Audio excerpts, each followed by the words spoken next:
You're on. I know you could read. Anyway, Carmen, you want to start us off? All right, we're off. Are we? Wait. First off, are we actually recording, Richie? Yes. Okay, cool. I'm glad that the glyphs with on the screen are legible to you because they're not legible to me. Anyway, welcome to another exciting episode of the Terrorisk podcast. I'm here with the co-host, the trio, the interracial Three Musketeers of Richie Montero, Chris Kim, and Carmen Prince. Well, the good thing about Rich is that he fulfills both the black role and the Hispanic role at the same time. That's true. You're right. He's a twofer. Yeah, and all we need is a Jew or an Arabic to really round it out. It is really surprising the lack of I prefer Jews. Arabic, by the way. Yeah, I'm aware. Arabic, by the way, is the language. Arab is the ethnicity. No, I Also, prefer I guess- Arabic. I prefer Arabic because they fulfill the black, Semitic, and Middle Eastern brown people niche at the same time, right? Yeah, I'm thinking about what ethnicities are good for covering multiple bases. So Well, the best would Filipinos, be a Syrian Jew or something. yeah. Well, Filipinos, for instance, you get both a Latino and an Asian. Albeit it's a Southeast Asian, so maybe it doesn't really count. They don't. They don't. Okay, fuck. I bet you wish you had a South Asian girlfriend, No, wait, South Asian as an Indian? or like Vietnamese or Southeast Southeast Asian. Asian. No, Asian. not at all. It's more my stuff. Yeah, it's far more Richie's stuff. And it's also more acquirable than a fancy Asian. Yeah. No offense, Rich. I know, of course. Fancy Asians aren't that hard though. You just got to find one that went to art school or from LA. But that's gonna like defeat the whole like the appeal for you, right? No, Not quite, really. sorry. Not for Rich. Why? What do you care about in a fancy Asian girl? Me? Not much. I mean, No, you just care that she's that she's fancy Asian and not jungle Asian. yeah, she's like much prettier, probably. First Probably of all, slightly higher IQ. East Asian pussy isn't even that good. I've never I- had, but I believe you. I mean, it's not bad. I'm Yeah. just saying it's not like Well, it's worth fetishizing. It's just exotic for like people in the West. It's still not worth it to fetishize. Honestly, the best pussy is either like way too flagrant and tight or way too sloppy and wet. yeah, you need. And those that's either a extremes. white woman or a black woman. Anything Yeah. in between is just not novel pussy. Anything Yeah. in between, you're after the personality and the soul and the discipline and the rockin' hot bod. But the pussy itself is definitely held down by white women and black women. Yeah. White women and black women have the best pussies. I'm sorry. Yeah, just two different. I like this statement. I think it's two different extremes. Yeah. Black women definitely lubricate far more than women of other races, and it's immediately obvious. Yeah. In fact, this is, I think, like a racial stereotype that used to be known and then was suppressed, but it definitely is true. Yeah. So It makes perfect sense Yeah, too, given yeah. the various differences between the races. Yeah. This is why. and you know what if you get like a Latina woman or an Asian woman, yeah, it may not be as good pussy as a white woman or a black woman, but you get better food, you get better spiritual practices, probably, you get better takes on culture and music. So it's a give and take, because like if you end up with a black woman or a white woman, your cultural intake is going to be utter shit. I'm sorry, like I don't mean to be disparaging to black culture or white culture, but it's nothing compared to like Latina culture, Arabic culture. I don't know. Okay, hold on. Let me push back here. Or Asian culture. With the vast majority of Latinas, unless you're dating an upper class Latina, you're just going to deal with someone whose favorite musician is Bad Bunny. Like, yeah, she might be a decent enough cook of her own ethnic cuisine, but she's not like very varied. Honestly, with middle class and up white or black women, maybe also true, frankly, of Latinas and Asians, but it kind of trails behind.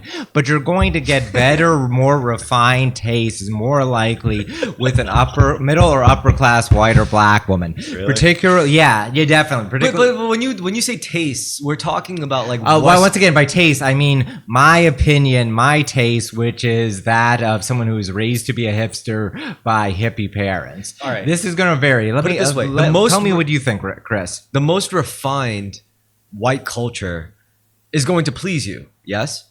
Yeah. And the most interesting subversion of said culture is always also going to please you, yes? Yes. Also, both of those things are found in white. Northeastern Jews.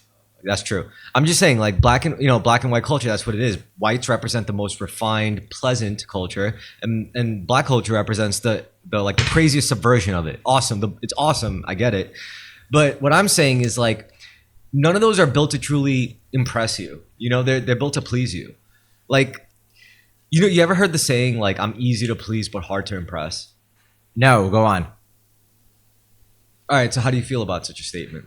It feels pretty straightforward. As someone who is easy enough to be happy, but it's rare that they're really surprised or wowed by something. And I think like black and white culture can easily please us, but it's the brown people culture and the Asian people culture and everything in between that impresses us. You know, East Asia has a lot of cultural prominence. I want to hear what's so impressive about Latinas and Arabs. the food. Because so like.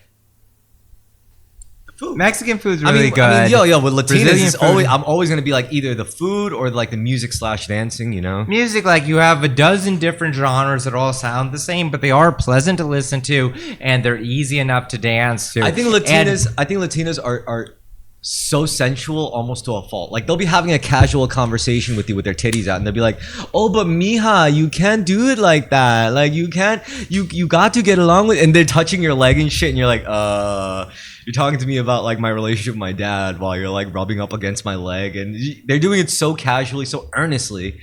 To them, it's like there's nothing sexual about it. Mm-hmm. They're that sensual of a people, you know? And you know what? Maybe there is a touch of sexuality, but maybe that's just normal for them. Like maybe even when they hug their son, there's a little bit of like sexual tension in there for Latinas, you know? Given the rates of childhood sexual abuse, I think it's possible. All I'm saying is like there's a hint of sex in everything that Latinas do. I can see that, yes. They're horny people and they are charming and likable people. Indeed. Yeah. Richie, where are you going? I'm thinking about likability, like, okay. My limited experience with Arab, pretty underwhelmed by, though they can be nice enough to be around. They're kind of pushy. Arabs and Berbers tend to be kind of very pushy people, at least the men are. I have never dated one, so I don't know what women are like. Oh, well, I have met, they're either very post-colonialist, if they're from an elite background, and they resemble Jews or white women, albeit less. And fresh ingredients. And seafood. But you don't like seafood.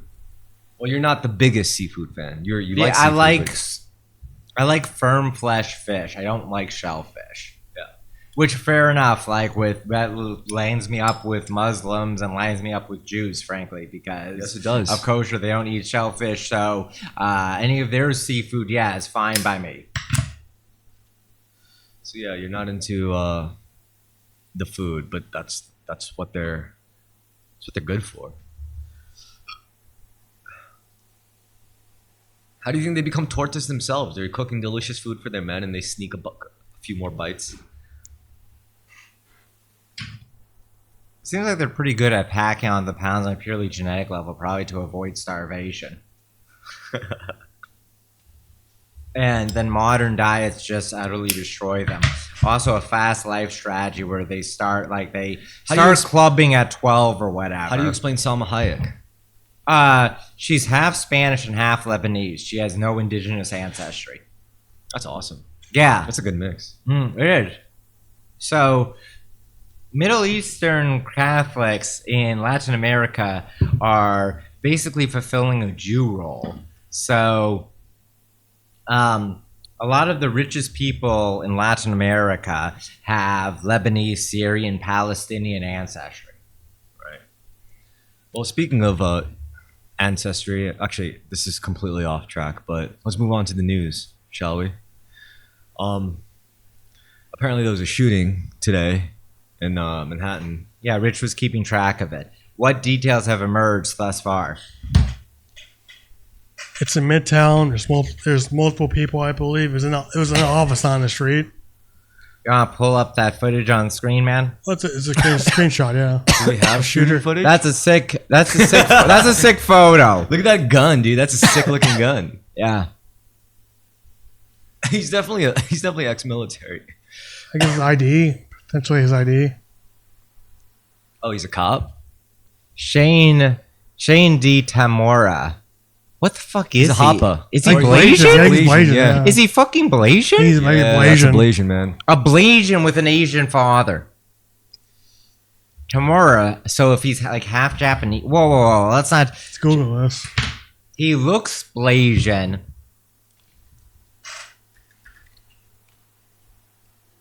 Sean D. Tamora feels like It's if I was Tamura, going. not Temura. Oh, thank you. What is it again? Richie type Tamura, Tamura.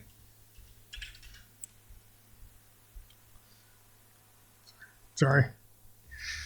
This feels like No, it's T-A, not E-A. You wrote T, yeah.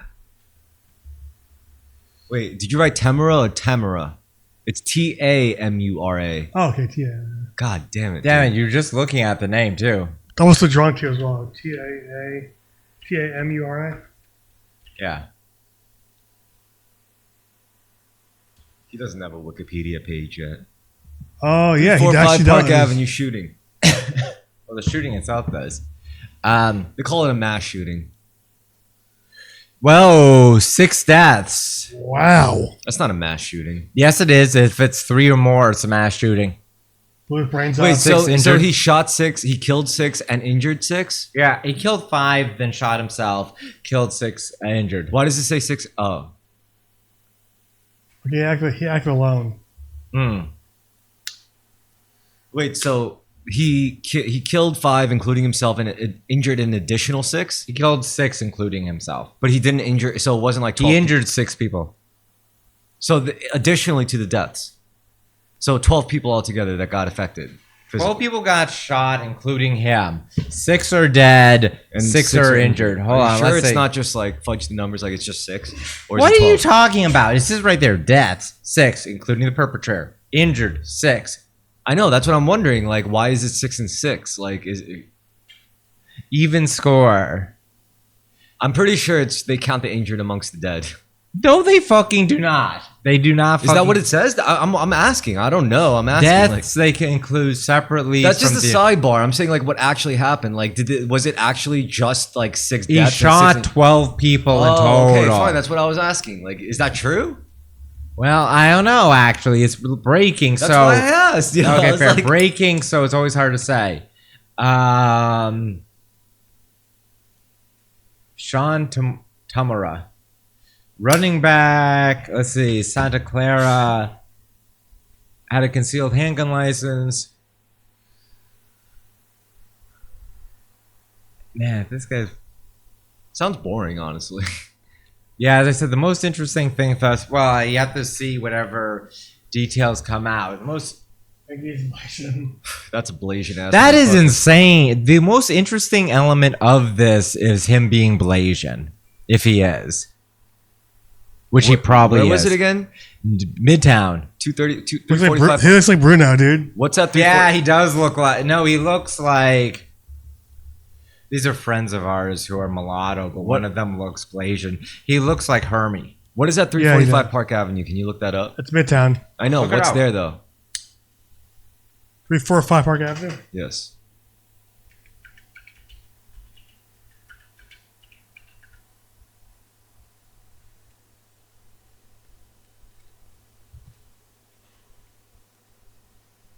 Nice building. Yeah, I've walked past it so many times. Rich, do you own a laptop or a desktop? What's that? Do you have a laptop?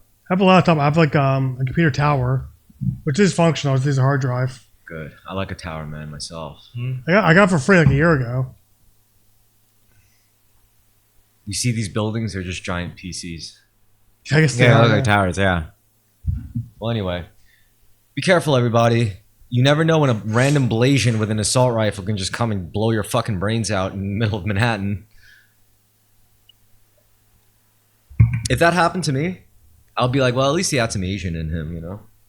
At least I wasn't randomly killed by some, like, Arabic dude. That's why you can tell. That's why it was a... Are you familiar with Sailor's Law, Chris? No. Named after conservative blogger Yo, Steve Google Sailor. this. Sailor's Law. I thought it would come up, but yeah. It is that if there are more in a mass shooting in the early news reports, if there are more injured than killed, the shooter was black. If there was more killed than injured, the shooter was any other race. Oh, okay. Because they can't shoot. Yes, and also because Wait, hold on. The term sailor's law likely refers to the Service Member Civil Relief Act. no. If there are more wounded than killed, then the shooter is likely black. If there are more killed than wounded, then the shooter is likely not black. So what So happened? because he was mixed race, it was equal deaths and injured. That's a pretty good that's a good catch. If that's true. We don't know if that's, That's true. true. We don't know if- yet. Yeah.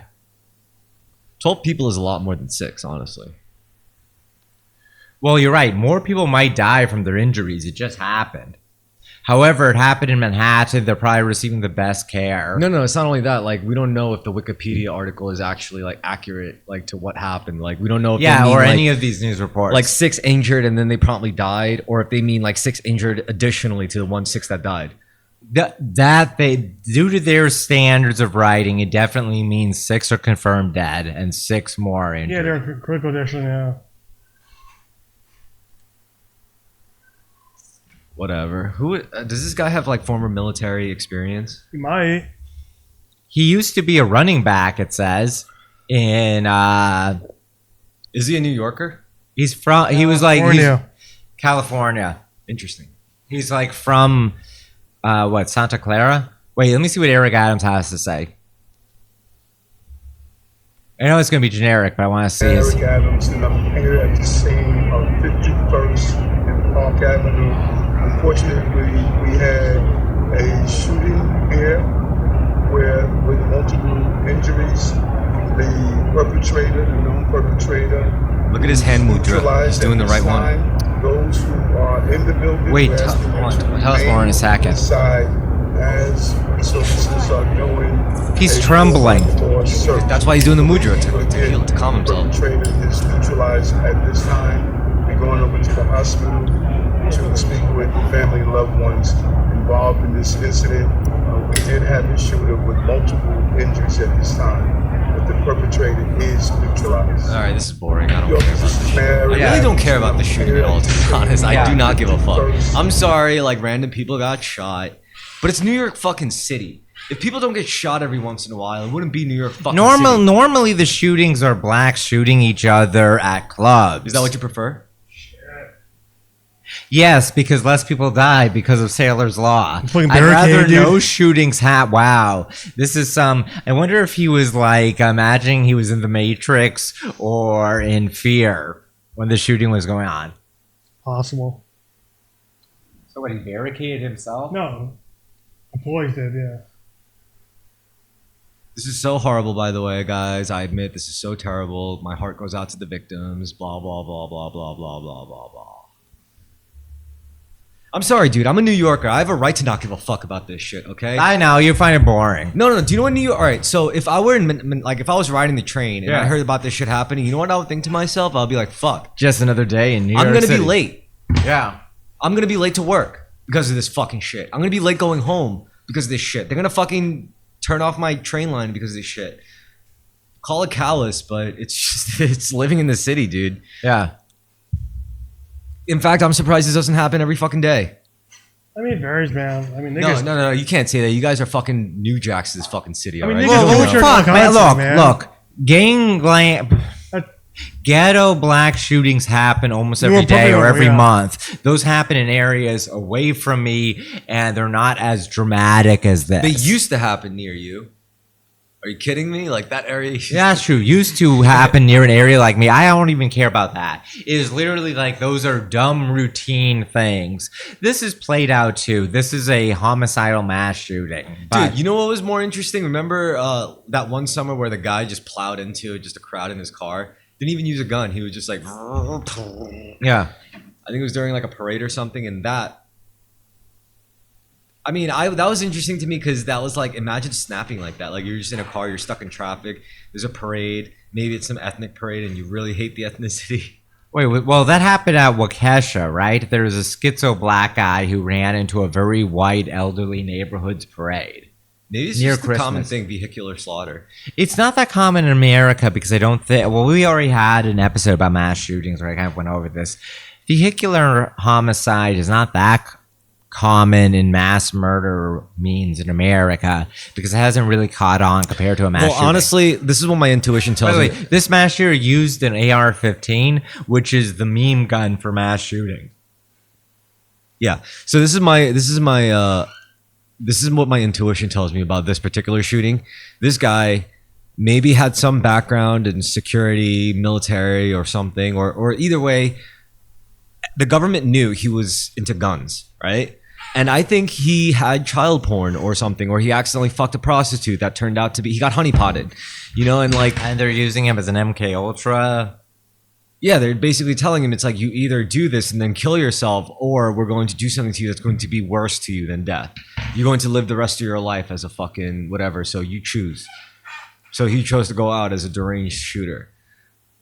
Because if it's inexplicable shit like this, I mean, we have to wait for a manifesto to see if one surfaces, right? Or what his background is, yeah. Like, did we even check to see if this man has a Twitter account? He's 27, 28, so possibly. He lives in New York, yeah. Yeah. He's got to have a Twitter account. Richie, you want to check if this guy has a Twitter account? It's hard to find, yeah. I need to make a first statement about this. Forgive me for looking at my phone. I need to make a public statement.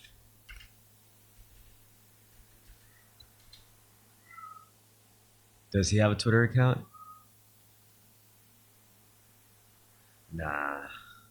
Whatever. Well, if he does have one, it will be found. Someone on 4chan will probably figure it out before we do.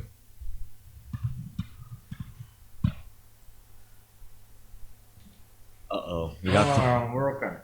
What are you working on? I need to make my statement about this on Twitter. I'm sorry. Go on, you, Rich and Chris talk. Hold on. Nah, Richie's browsing. Mm. Dude, just wait on your fucking statement, man.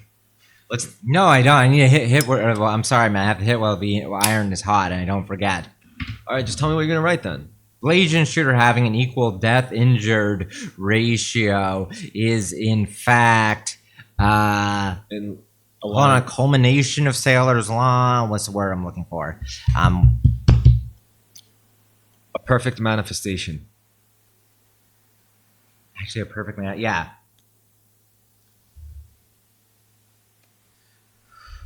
I think I would do a way better job if people let me handle their social media accounts. I'll be like, what do you want to express? What kind of, just give me your vibe, and then I'll be able to run their shit. I'll do it better than they would, honestly. Law. There we go. Carmen wouldn't care about this if he didn't think he could get pussy out of it, so. I never get pussy out of this. What are you talking about? I've never gotten pussy out for posting. How come you never write anything long form? Laziness, lack of direction, lack of focus.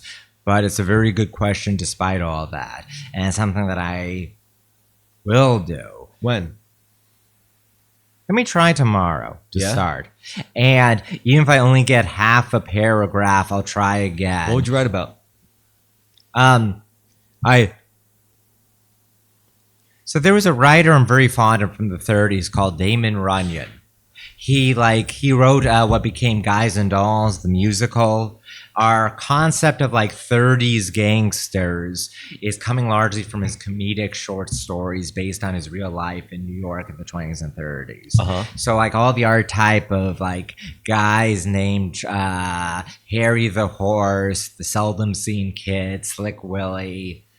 Well, that's Bill Clinton, but a lot of it's downstream from his writing style then, and the short stories that he published in New Yorker. I would like something like that and just dress it up with contemporary figures and just copy him for a start. Yeah, but that's like a book. I mean, let's say you just had to write one. No, it'd be a short story. Let's say you just had to write an essay about something. What would you write about? Ooh. I already covered spree shootings here. I probably could do a proper essay. Hitler as a secular Satan. That's The good. cultural shift that occurred It's talked about a lot, the Great Awakening, but I'm not interested in talking about. What about? No, I want to talk about like 2014 to 2016, how the vibe shifted in Boston, in my experience. Let's leave it there. 2014. It doesn't have to just be Boston, but you're just speaking for anecdotally. That's my anecdotal evidence. You know what I should do? Talk to everyone, because I meet a lot of people from different areas of the country that moved to New York, and a lot of them had like a social life crack up within those periods of time. That like, maybe we're all about the same age, but multiple people I met observed that transition point in American history from different cities. Maybe that's incoherent, but I meet people and they're like, yeah, this is what was happening in the youth hipster scene at that particular time. And it's not been talked about. I've noticed people will have various silly cancellation, social falling outs that occur. Can you expand that to just the 2010s in general, from 010 to 019?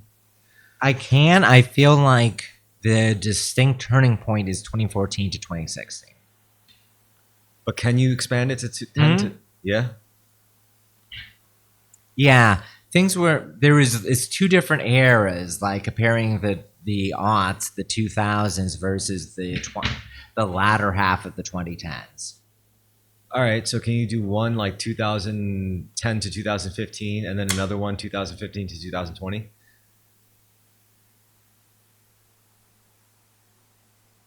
I would want to break it down into like three, and with the middle being the transition of the decade. So like 010 to 013, then 014 to 016, then yes. 017 to 2020? Yes, actually, that is exactly the timeline I would have given it. I will give it, or would give it. So then do that. Okay. So with each 3 parts, I want you to do this. I want you to follow the 5 W's. Who, what, where, when, why. The most significant person in that section. Where was the most significant place in that section? Why each were they most significant? Well, when is obvious, but why? And the why is the juicy part. The why is going to be really what. Yeah, you're right. Because why did certain people blow up and others didn't? Yeah. Why did Zoe Quinn become a nationally known figure and a bunch of lesser similar situations did not? All right, so start that tomorrow. There's a bunch of people I know, because you're right, because of this is what we just did. It's called brainstorming. Yeah. So seriously, don't take our brainstorming to waste, okay? Like, do something with that. Do it. Make a 3-part thing. I'll publish it on the Terrorisk website, among other things, among my own shit. I wrote a nice piece about war. Yeah? Yeah, I think it was pretty nice. Yeah, I've never seen it. I could read it to you. Yeah. Give me my phone. Give me a brief pause. I'll read my little piece about war. What I have to say about war.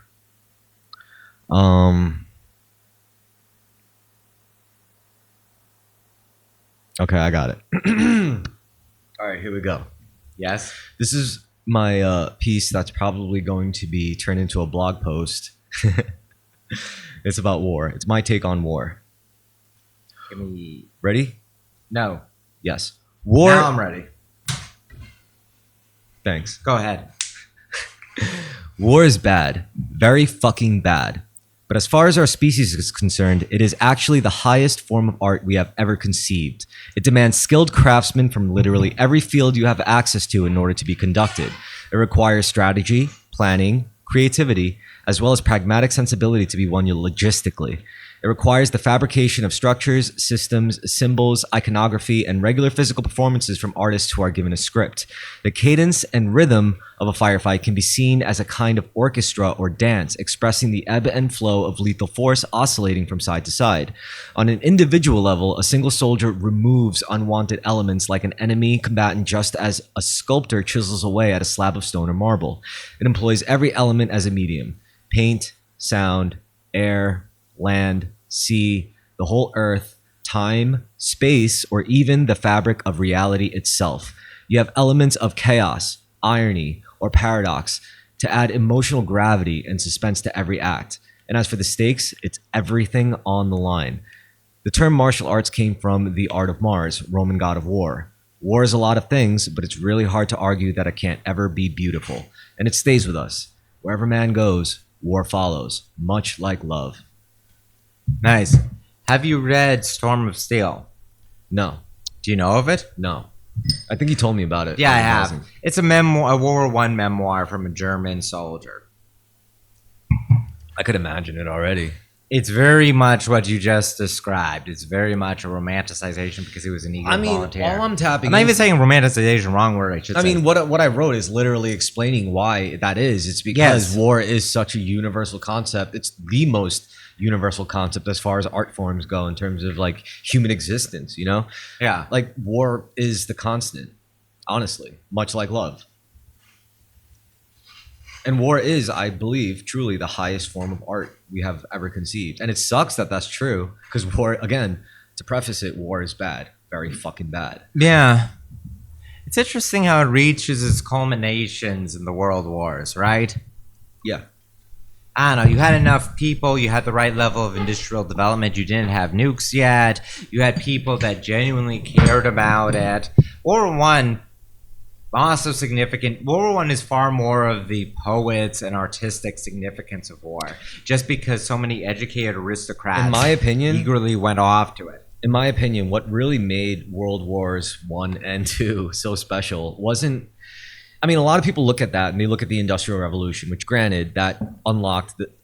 Yeah, World War One is the Industrial Revolution brought to war. Yeah. So, what I think is even more significant than all the factory lines making tanks and jeeps and machine guns and like stamped steel guns and shit on like by the dozens, millions, or whatever.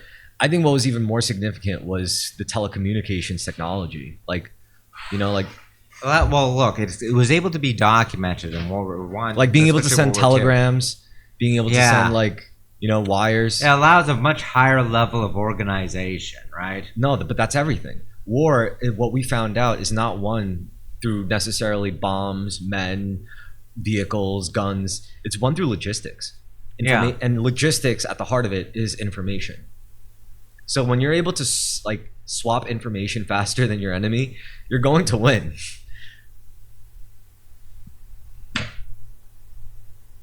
Yeah, code breaking, a lot of communication technology in World War II, early mechanical computers, frankly, also all the stuff they're doing just by hand. Communicate, yeah. Look, it's okay to make bland statements. All I'm saying is that war is an art form. It's the highest art form we have ever conceived. And that was the point of the whole like piece.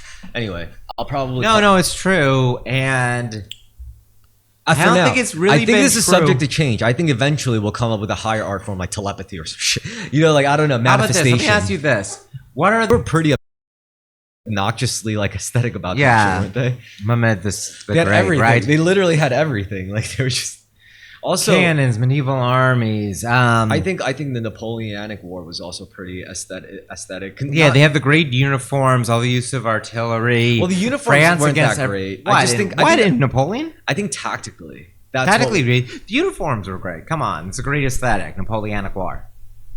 because Napoleon tapped into genius.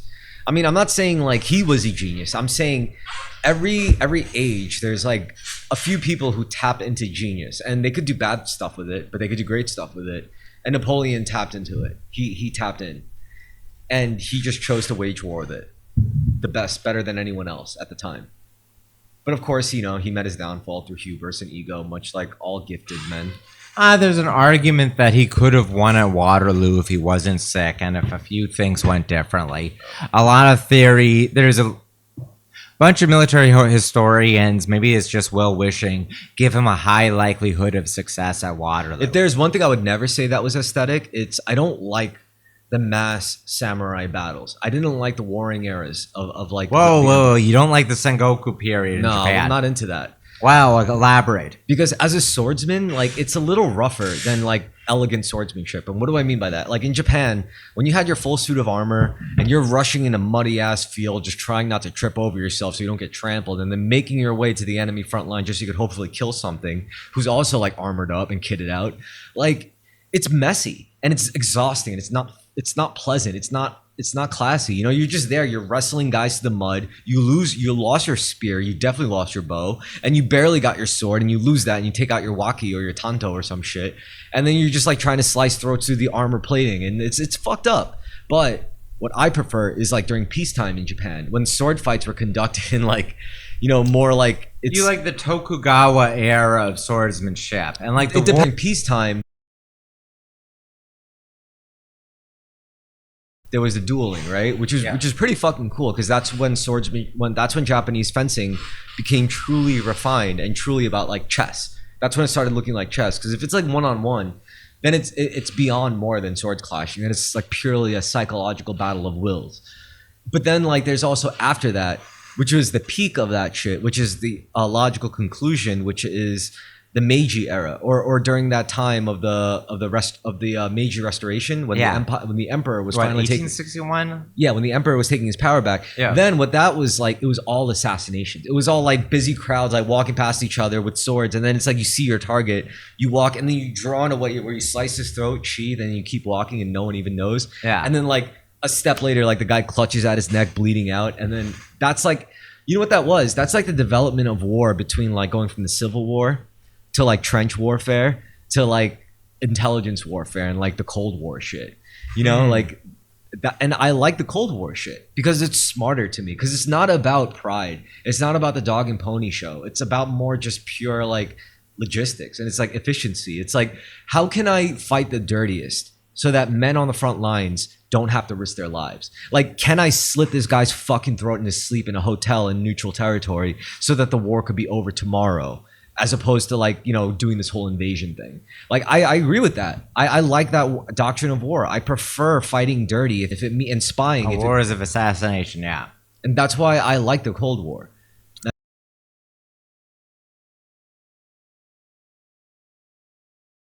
Like, I like. Do you like the Looney Tunes ass assassination run? Well, that's just the Israel? plus. That's just the benefit, right? No, The I meant Looney Tunes since shit. the Gaza war started, like Israel's assassination campaign in Lebanon and Iran.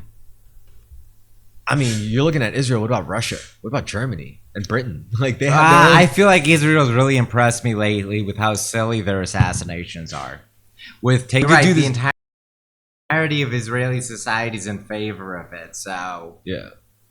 Whereas, you know, if we found out that Americans were using pagers to blow up brown people, they would be like, "What the fuck are you doing, man?" Like, yeah, it's not a domestic concern, so a lot of people just wouldn't care. I mean, I look at like situations like Waco, and like we definitely had the technology to like assassinate like all the head guys without even like having to go through all that shit. We just didn't, because that wasn't their jurisdiction.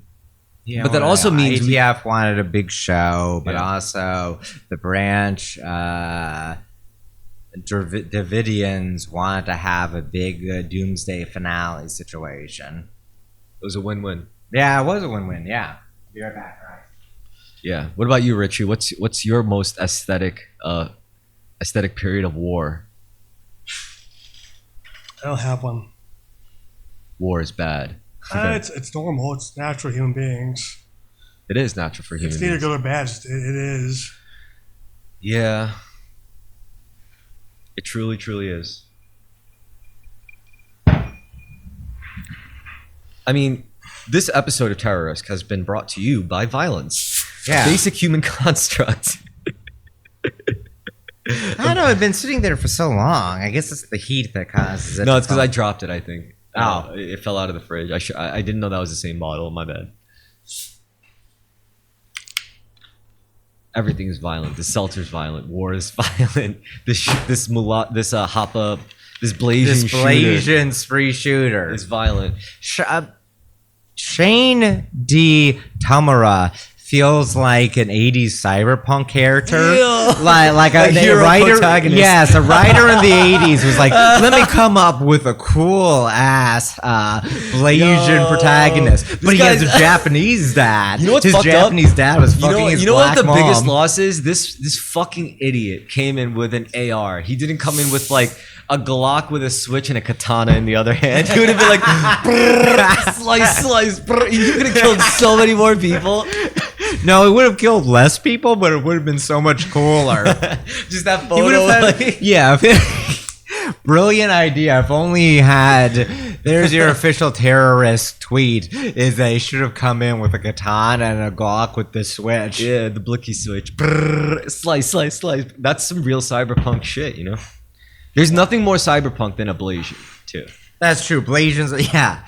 The Blasians are the most cyberpunk race. That's true. They are. They literally are, because it's a merger of Japan and a gritty urban environment. It's an ethnicity that never before existed and now exists. You know what? Let's just admit imagine all the Blasians that Chinese guys are creating right now in Africa. Yo. There's all these Chinese incels going to Africa to fuck black women. You know what they're gonna do? They're gonna make like 3D printed guns while listening to trap music. You know, they're gonna be like, "I be drilling in fam." They be dropping it on like the paint in the dirt fam. You know, like some shit. I don't know how drill rappers from Chicago do it, but yeah, it'll be like it'll be some cyberpunk shit. Blasian is the most cyberpunk ethnicity. You Blasians are so lucky. You guys get to define a whole new economy of aesthetics. Economy of aesthetics. I was just talking out of my ass there, but it's true. That is how you put it.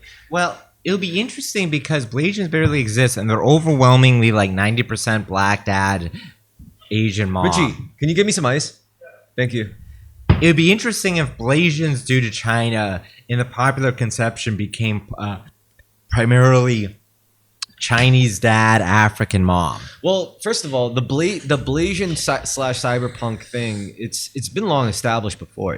I mean, it's Snow Crash Yeah, because of yeah. hero protagonist. Hero protagonist. And there's probably other cases. It's the kind of cute thing that 80s cyberpunk. I don't think hero protagonist. Oh wait, he was Japanese. He was half Japanese. I thought he was. Well, his father. Oh, fuck. I think his father was American Asian. Yeah. Yeah. You're right. It's also, this is also the cyberpunk element of it. And yeah, It was weird. Yeah, yeah. Yeah, because in real life, it is overwhelmingly black American servicemen who fuck low-class Asian women in like Japan, Korea, the Philippines. Oh wait, no, his dad was black. No, wait, was it? I don't know. I don't remember. Shit. Yeah, I don't know Hero if I want to look protagonist. it up. Yeah. Maybe. I forgot who. I think his father was Asian. Maybe I don't know. Because his last name is protagonist. I just know it was some serviceman shit.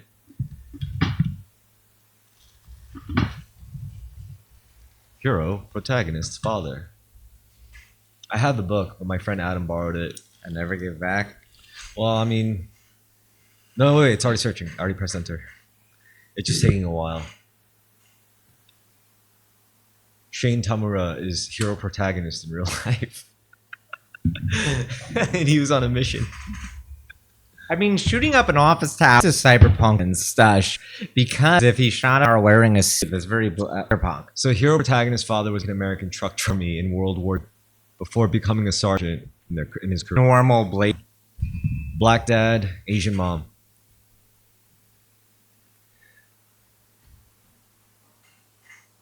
Yeah. I mean, it must be all right, you know. Like you're just this Asian peasant woman with no prospects, and you see this dashing swarthy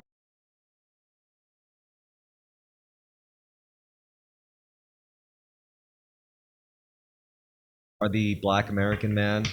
Well, I don't know if he's dashing. Swarthy for sure. Yeah.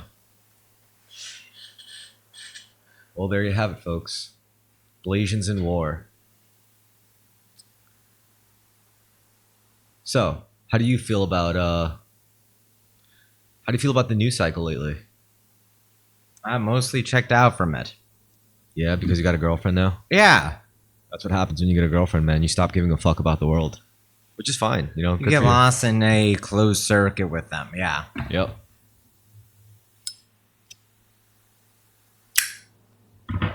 You been journaling? I've fallen off. Interesting. What a reason to do it again. I mean, I got to make sure, like, if I ever got into a relationship, I stay journaling. Yeah. Do you think they're going to make a televised adaptation of Snow Crash? I'm sure there's one that was in developmental hell as a movie or a television show for many years. I bet an adaptation has been stuck in developmental hell for a while. Yeah. You got YT, the 15-year-old who has sex with some adult. And that's going to be tough to get around.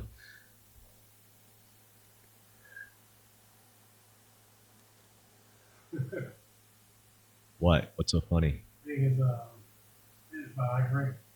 Oh yeah. All right. So, Snow Crash. In case you good listeners don't know about Snow Crash, it's a book written by Neil Stevenson.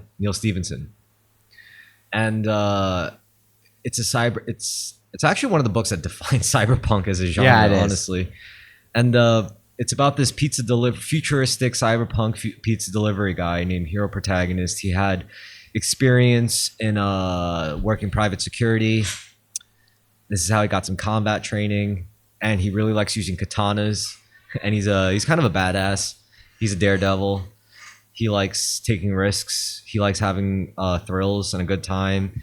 And he's a dashing guy, like, very charismatic. So he's got a love interest, obviously. Yeah, that's about it. And someone called me Hero Protagonist. Someone asked me. It was one of my old friends. He was like asked me a question about something. He's like, "Oh, you really are Hero Protagonist." I'm like, "Who is that?" And then that's how I learned about Snow Crash.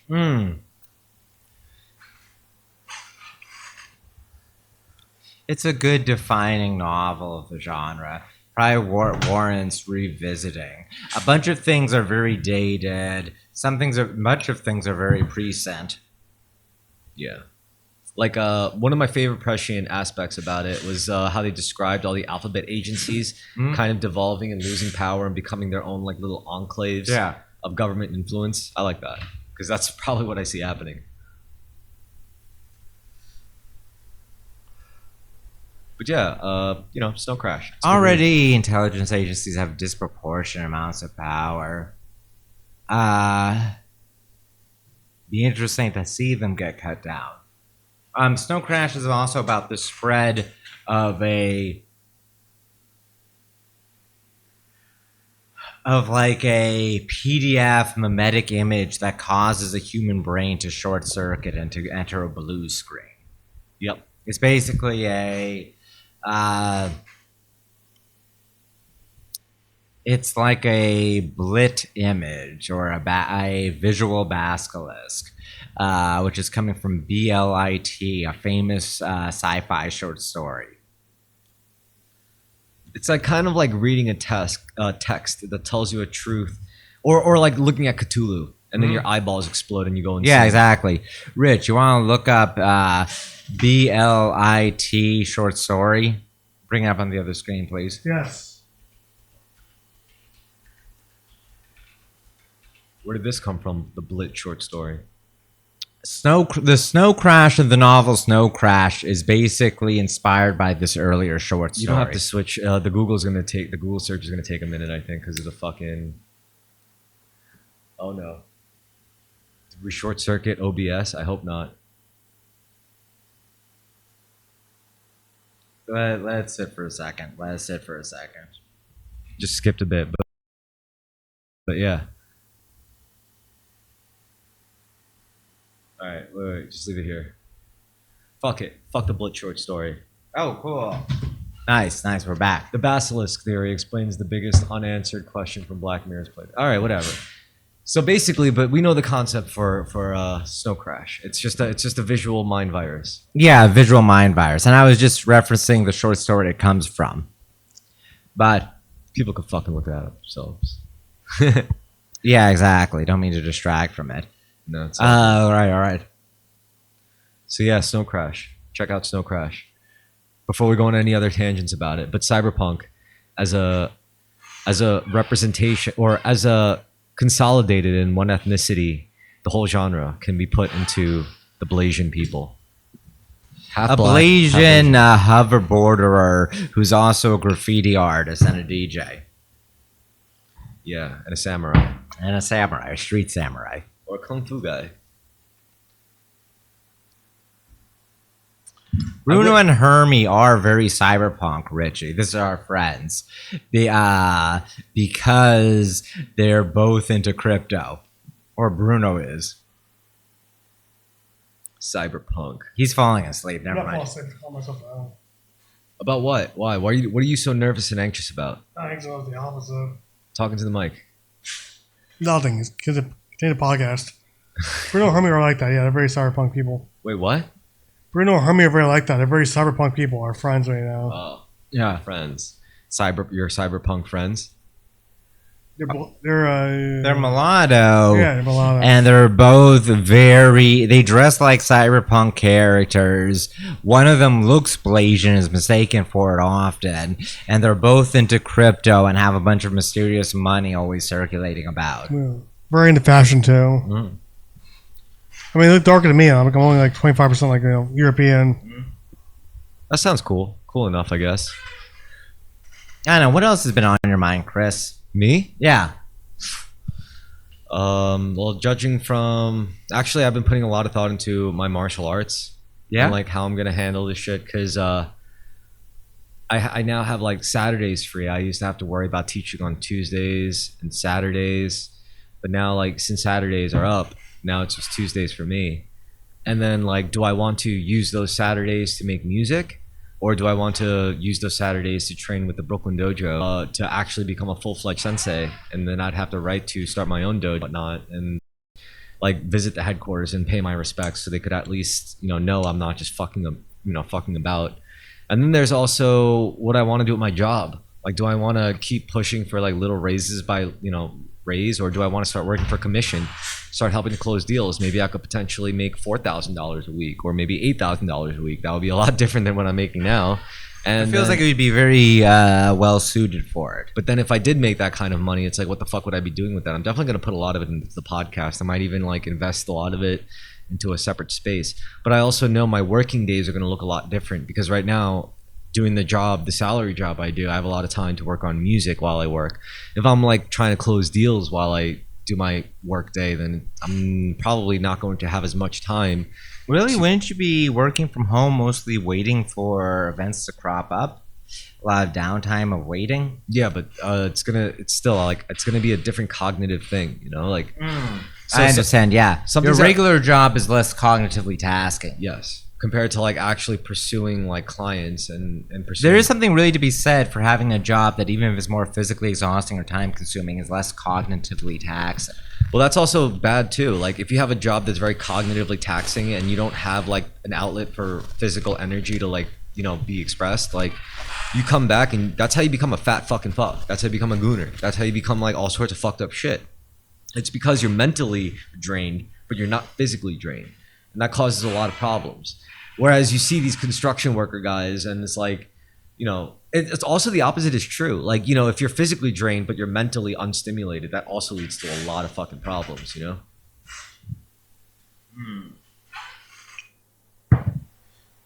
And it's At the same time, a lot of people who were are working white-collar jobs are also maintaining fitness routines, They have to. whereas guys who are just working physically often can kind of go to seed. Exactly. You have to. Once you neglect one, you're fucked.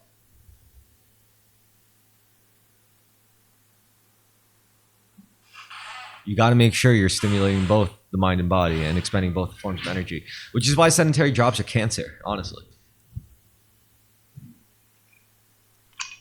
But who knows? I mean, maybe the money will be worth it. Maybe making like $4,000 a week is enough for me to be like invested properly, and I'll become a millionaire in no time, and I could quit, and we could do our content creation full time, have a bunch of good laps, fly to Thailand just to make content, make Richie fuck a lady boy. Richie, don't no, Richie, you have to fuck a lady boy. I don't want to fucking do that. It sucks, bro. No. This is part. Okay, This do you is why want it has to be you? Richie? Do you want to go to Thailand or not? No. No, how about this free, all expense paid trip? But you don't even have to fuck a lady boy. Sure. You just have to fuck a Thai woman. Who happens to have a penis? I'm kidding. We won't make you fuck a lady boy, Richie. You know what? We'll take a fourth tool with us. We'll take a fourth, like... Let's go to Japan instead. I'll go to Japan instead. Oh, but Thailand's cheaper. Imagine we all train in Muay Thai in Chiang Mai. Nah, if I go to Thailand, I'm not doing any training, dude. I'm just eating. I'm drinking. I'm going to karaoke. I'm going to see some minstrel shows. Hey, I came to Thailand for the blackface acts. I heard you guys got it really good here, So, yeah. No, there's a lot. That's a really interesting idea of a Southeast Asian country where you can go to see minstrel shows. They do it good. We could go to Japan, though. We don't have to go to Thailand. We could take Richie to Japan. I would. That's for Richie though. Honestly, it's more for Okay. Richie than it is Richie, for me. here's how it goes. We go to Thailand. You know, you don't have to worry about anything. All expense paid trip. You have to fuck a ladyboy. But wait, Rich. We go to Japan. You have nothing to worry about. All expense paid trip. But you have to fuck not a ladyboy. You have to fuck a male Yakuza member. Yo, Come on, bro. they won't even want to do that. Yo, They're not gay, first of all. Yeah, they're not gay. They're not gay. You don't know anything about the Yakuza, Carmen. You fucking idiot. What are you talking about? All right, they don't do that, which is kind of true. They really don't. I think so anyway. I mean, It's like a middleman, basically. Yeah. Yeah. I'm sure there's some gay Yakuza members. Probably, but yeah. And you'll meet them. No, if we went to Japan, what I would want to make Richie do is I would want to make Richie try sumo wrestling. Ooh, I like this. I'm not fat enough.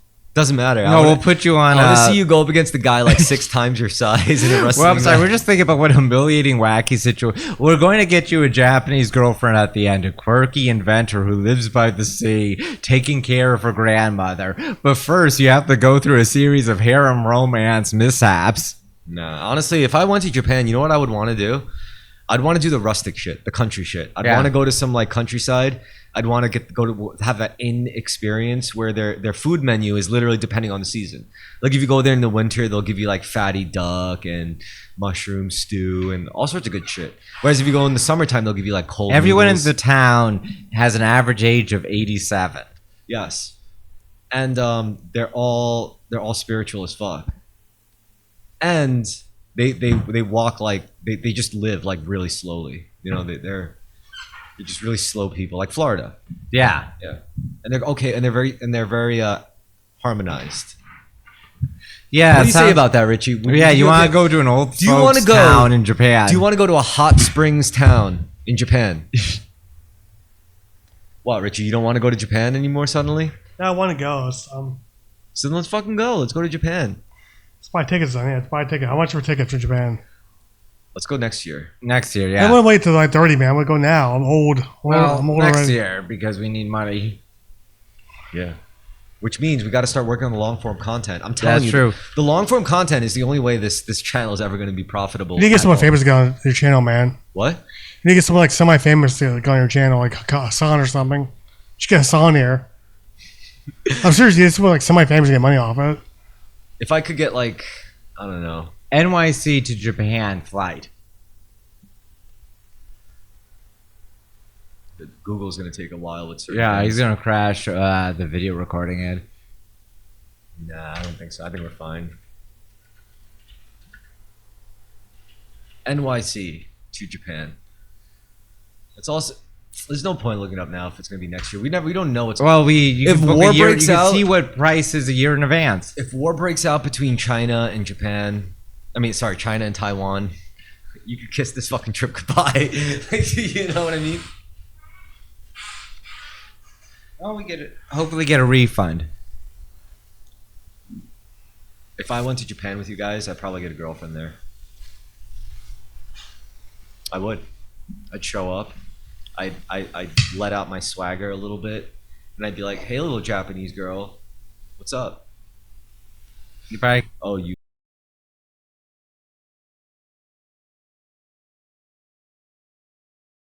You studied pastry baking? Awesome.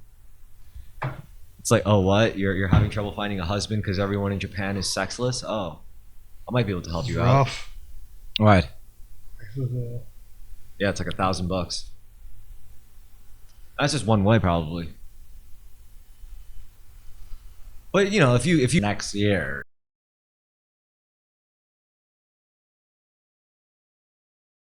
And to see.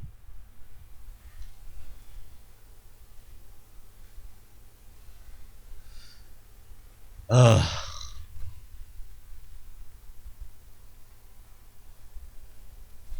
All right. So while we're browsing, While we're browsing our travel plans, let me see. no, what do you want to do in Japan, Carmen? What do you even want to do in Japan? I just want to go to Tokyo because it's a major urban environment. Yeah, and I was getting drunk and experience new culture. That's all.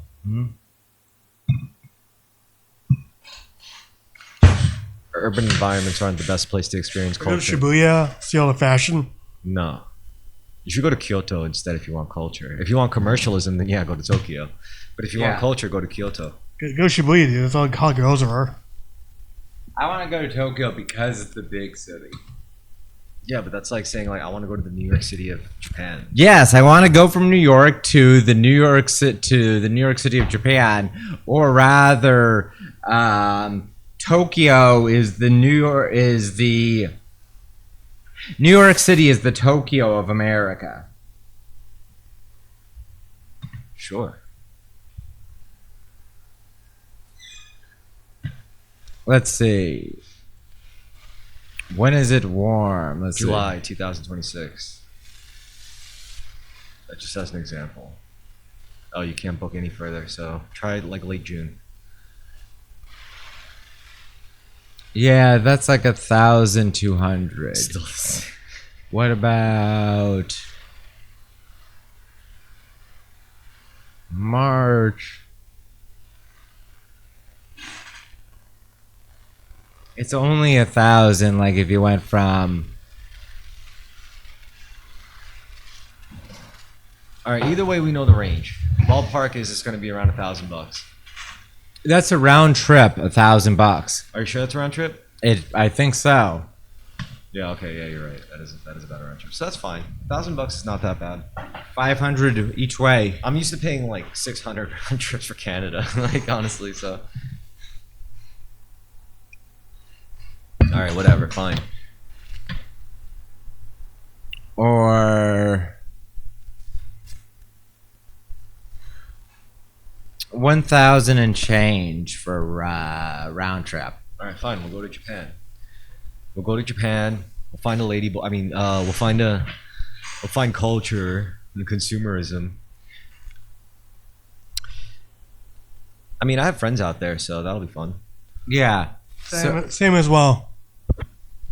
So let's see. It would take a day travel.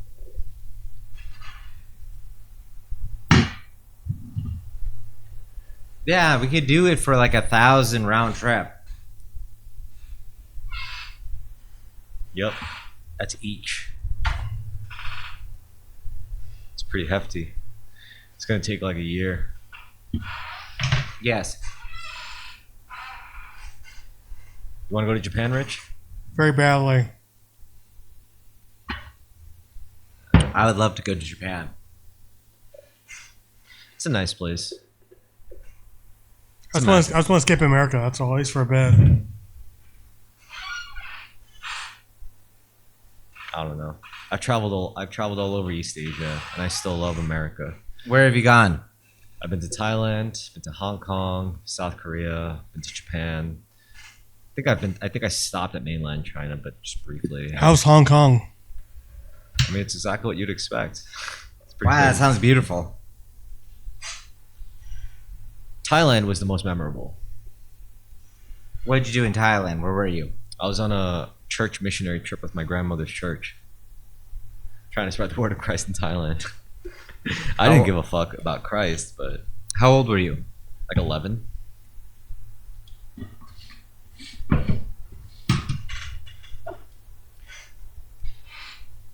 I mean, I do want you guys to like, Carmen, have you been to Europe? No, I never have. Have you ever left the continent? Oh no. So yeah, I want you guys to like, travel to like Asia or Europe, just so you could see it. It's definitely important, I think. It's an important experience for sure. I guess my grandma dragged me like all over when I was a little kid because I lived with her and she was like, I want to travel. And I'm like, all right, grandma, let's go. Well, I had no choice. Like it was nice. It was a good experience. Especially seeing Korea, seeing your native country for your family, it's like, it's a big deal.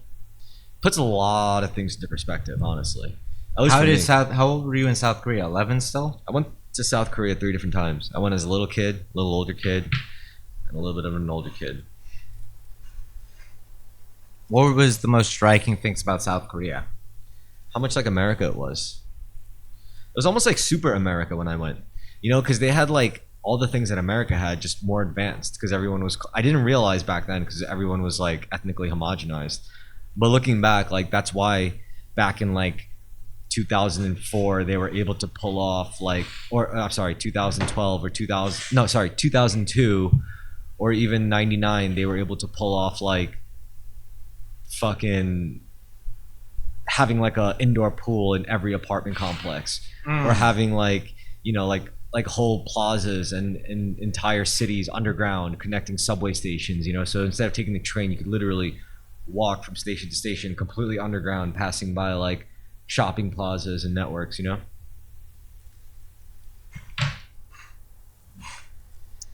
One of my favorite periods of going to South Korea was right when the Steven Spielberg movie AI, Artificial Intelligence, came out. Yes, Remember that movie? I do. I saw it in theaters. Yeah. So I saw it in theaters too, but I was in South Korea when I saw it, and I was like, this movie's amazing. But it had nothing to do with my trip to South Korea. But I just remember like when I saw that movie was that time period when I was in that country, and everything was awesome. I think like South Korea was doing like great in the World Cup then too, or some shit. Yeah, it seemed like a South Korean century before everything felt all the wheels came off. I mean, South Korea is more powerful than ever. Too powerful, I think. Too influential. I mean, I'm looking on Netflix. It's like half this shit's Korean. I'm like, what the fuck? I'm sure it's where they have the right deals with, or also probably also favored based on things you've watched already. But yeah, I'm seeing this like cartoons on Netflix called like K-pop Demon Hunters. yeah, Looks fucking terrible. it does look honestly. terrible. Yeah.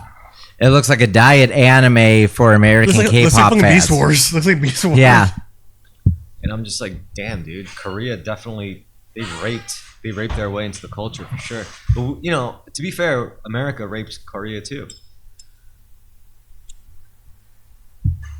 Korea basically got theirs from Western society. they have a very precision engineered cultural apparatus. The Japanese are like the French, and the Koreans are like the Germans. Well, Germans don't have much cultural impact. Well, subtly they do, but Koreans don't have much cultural impact either, but subtly they do. a lot of people like. Okay, so when we think of Latin American beers, those are all from German immigrants. Like all your Modelo's. And when your when we think of South Korean influence, we think of shit that was ripped from American media anyway. yeah, but people know it's coming from Korea. But still, if you really knew about it, you would know it's all ripped from like American media, like American pop music. I'm thinking about what is Korea? Well, Korea is analogous to a lot of different places. Let's see, Korean engineering, the big businesses they have. What are Korea's biggest exports? Number one is cars, Cars, consumer electronics. beauty products, clothes. Yeah, that's German-like, where they have a huge business domination. Mm-hmm. Thing is, people don't watch German dramas or listen to German pop music. They do listen to K-pop and watch Korean dramas.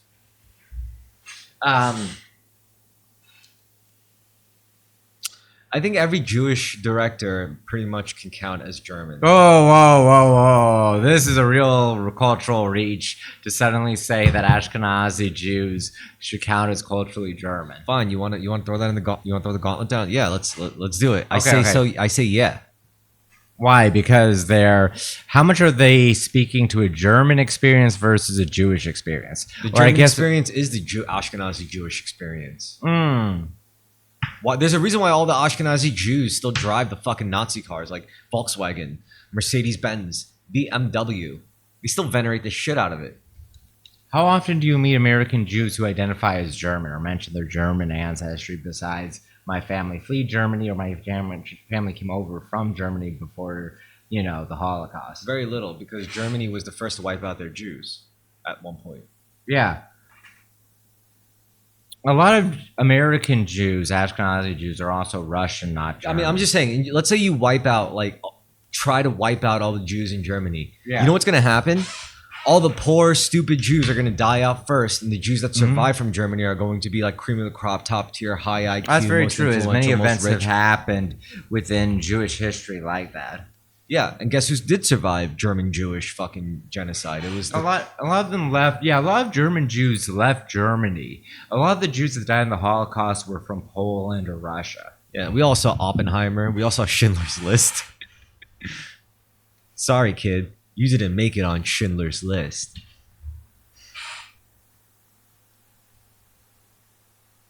But yeah, a lot of the like all the German Jews that survived were all cream of the crop Jews, influential Jews, powerful Jews. Yeah, I'm still not going to include.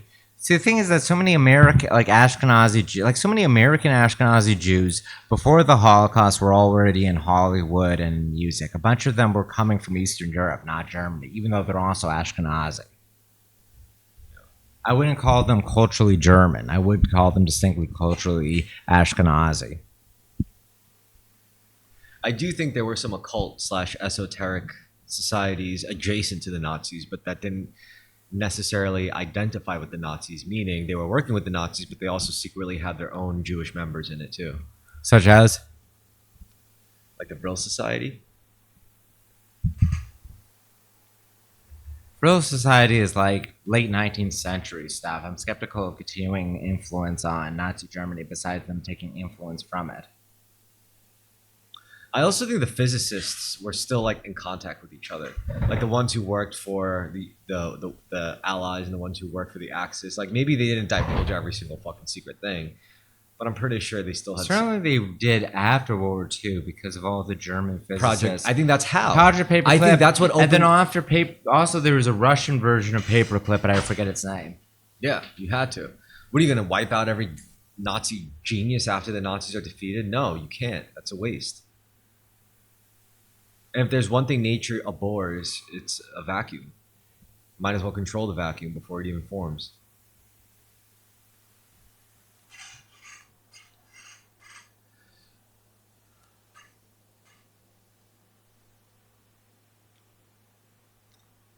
What's cooking in that brain of yours? What do you? I'm thinking about how that marijuana tastes like chicken. That's racist. Is it? Yeah, it's racist. How do you figure? You're saying black people smoke weed just because it tastes like chicken? No, but now that you bring it up, I agree with that statement. You said it without saying it, all right? Well, I'm just basing it off. I just the put taste it in of the marijuana. words. Now, to me, marijuana tastes like. It does kind of taste like chicken. You're right. Okay, thank you. I appreciate it. No, like when I was really young, you know, and like that distinct sour, sickly marijuana smell, I loved it because it's so distinct. The smell itself is a cultural aspect of it, like weed as a subculture.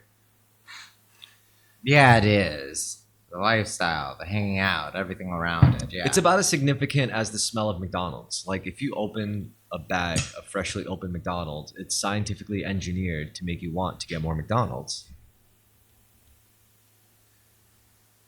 Yeah, McDonald's is a tremendous achievement. It's like weed.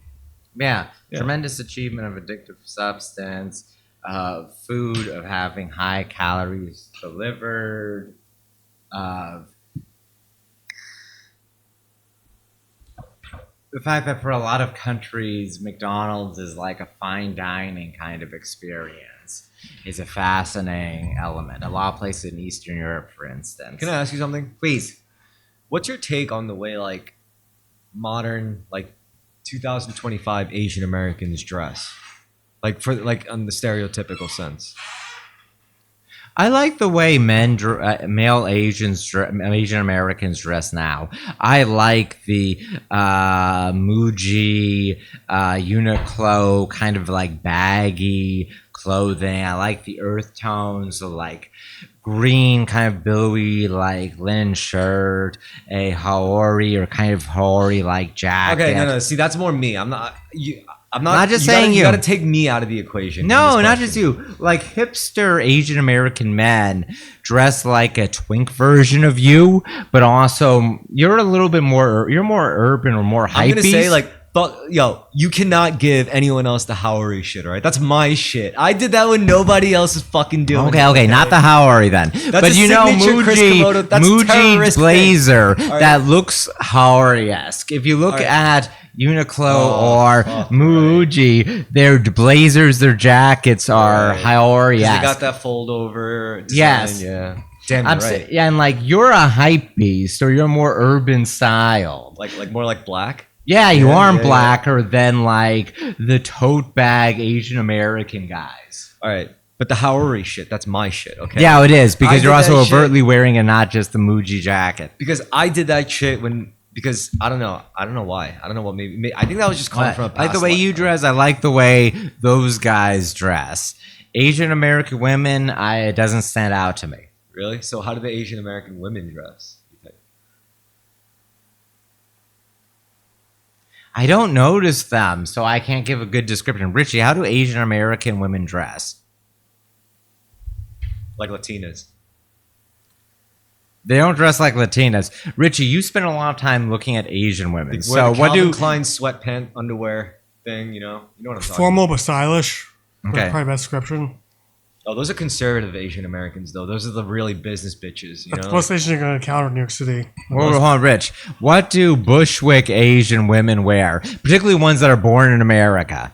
Like, actually think about the clothing items because I know you've been looking at them. Quasi obsessed. hippie.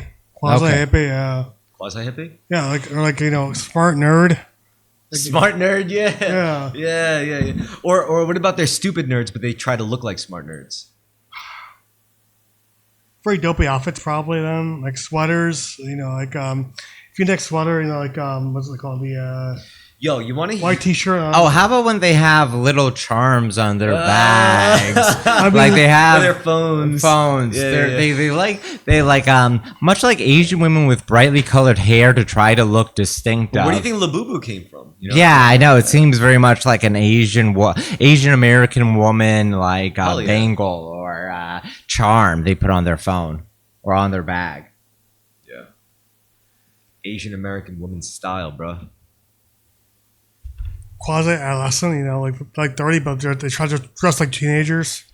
Shop at Forever 21, but just turned 30. Yeah. It depends on how the more Asian they are, the more fancy they dress. Yeah, more conservative True, they yeah. dress. The more American they are, The more shitty they dress. the more they start to idolize Aquafina. Or Soldier Boy.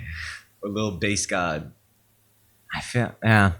I definitely have met women that seem like they were doing an Aquafina routine. I think what modern America is just doing is like memeing, just making you about all memes, whether you're an Asian American, Latin No, it's American. true. Everything is very both mimetic and being like hyper focused. It's like the logic of an algorithm or of a Pinterest. A Tumblr is being applied to every single individual. Yeah. So how do you feel about the way like Muslim Americans dress, their fashion sense? Gaudy. It's really It's fucking awful. gaudy. Yeah. The guys are all being Drake impersonators, and the women do like a Kim Kardashian bit with athleisure wear and lip fillers. And the hijab. Well, bunch of the ones if they're Asian, if they're Muslim American, if they were born in America, they rarely wear a hijab. No, all right, so there's the two different levels of hijab. No, I There's mean the like Muslim women born in America rarely wear any kind of head covering. Niqab is the Nice. full body thing. Hijab is just as an umbrella term. There's a bunch of different regional terms for different localized hair coverings. So you're not into the the Muslim American style of like Adidas with the fucking Persian knit sweater. They can be hot, but they show zero sexual interest in me. I have never had an Arab chick. I don't think they're hot because show- they don't think I'm hot. All right. Well, it's not quite an aesthetic I'm into, but also on top of that, I admit I'm glad I'm not into them because they would not be into me. I have never had an Arab Muslim American woman show any sexual interest in me. I have. Really? What was that like? It was pretty cool, you know.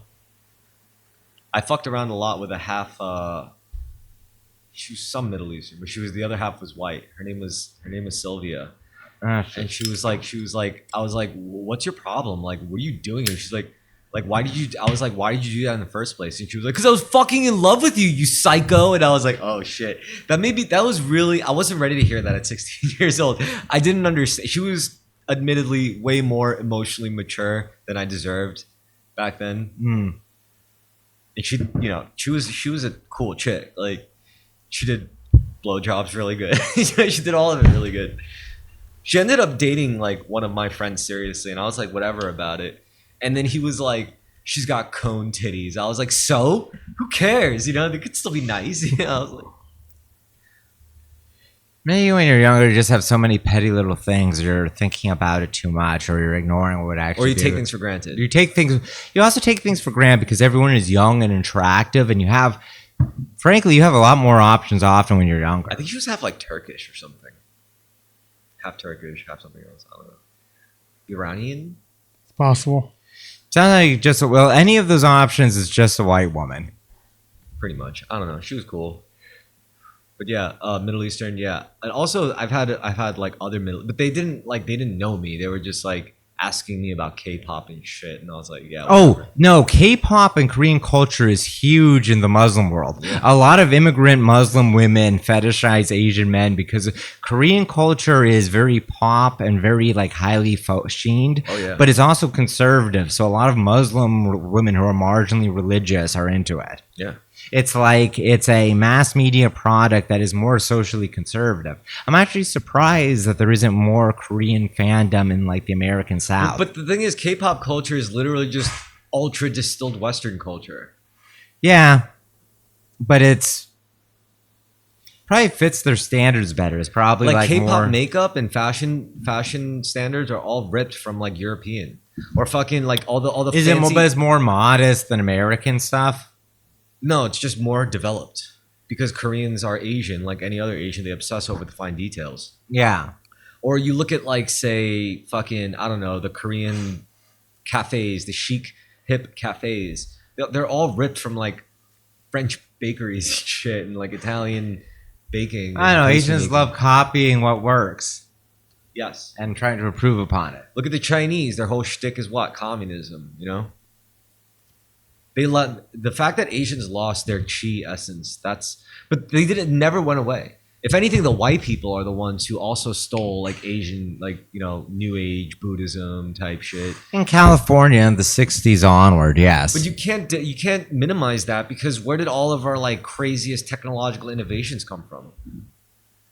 You think those things are like completely divorced? No, they're highly, highly adjacent to each other. Like, just look at fucking Steve Jobs. He was definitely one of those fucking new age woke pieces of shit. He would have lived in a fucking commune if he didn't have access to so much fucking tech capital. I think he did at one point, and he died of cancer because he insisted on having psychic surgery. Holistic medication. Yeah. Well, there you go. These things are connected. Look at Oppenheimer and his interest in Sanskrit. Yeah. It's also worth mentioning that Steve Jobs was Lebanese. Really? Yeah. Or half Lebanese. Wasn't he also like adopted or whatever? Yeah. Bezos was adopted as well. It's interesting. But both of them, I think it's like there's a stepfather, the mother remarried. Father died, the mother remarried. Great minds come from broken families. It's true. Jeff Bezos. Great minds come from broken families because when you come from a broken family, you have no one to rely on but yourself. Yeah. Therefore, you're going to be a lot more likely to learn faster than most others because you had to. So if you come from a broken family, quit your fucking bitching and just fucking pull yourself up by your bootstraps, you fucking pussy. There's something to be said about a too intact family, perhaps stunting an individual. I'm speaking for personal experience. What does an intact family really mean? Both the nuclear family. Yeah, both parents are there. Things are stable enough in the home. Something wrong with that. What does too intact mean? Perhaps being too attached to your father. Yeah. I never really had like a huge falling out with my dad, unlike a lot of guys. I definitely had a huge falling out. I know. It's interesting. Yeah, for me, my dad did with his father, and We were just always close the whole time. I mean, my dad surpassed me, and my dad is still like above me in some ways in the fact that he has like a family and shit. But at the same time, I think I'm a lot happier than my dad. Like I think he's like really angry about a lot of shit on a day-to-day basis. However, I don't mean to like blow smoke up my own ass, but I do think the more time he spends with me, like the less pissed off he gets. I believe it. He probably sees a lot of himself in you. But at the same time, like I did a lot of things he didn't do. Like I didn't have a kid at 21. Like I didn't pick a fight with everyone who like started shit with me. I didn't go the path of violence and anger and rage. But I still chose love, and that's where we see eye to eye. Me and my dad, we both chose love. I think that was like an important aspect, honestly.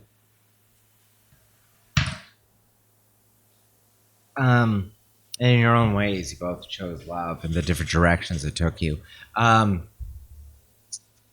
What is your dad angry about, if I might ask? Oh, this is too personal. Honestly, he's angry about like petty shit. Like, because his job mostly has to do with running delis, convenience stores, like And when I deli say- security. Yeah, and well, the security wouldn't be an issue if it wasn't New York City. Right. And in New York City, like he's telling me, he's like, I watch the news. They talk about like black people this, gay people that. Meanwhile, like I'm working at the store and it's this gay black guy that's like causing problems for my workers and scaring the shit out of them and all that stuff and being violent. And I'm like, all right, but you don't have to say the N word. And he's like, nah, fuck that. It's the he's American that way. He's like freedom of speech, First Amendment. And then, but then like I love that. Because your dad doesn't have an accent whatsoever, or he just has a New York accent, right? Yeah. Let me see if I can call my dad real quick. Get him on the phone. Oh yeah. Oh boy. I bet I could do it. This is a good treat, honestly.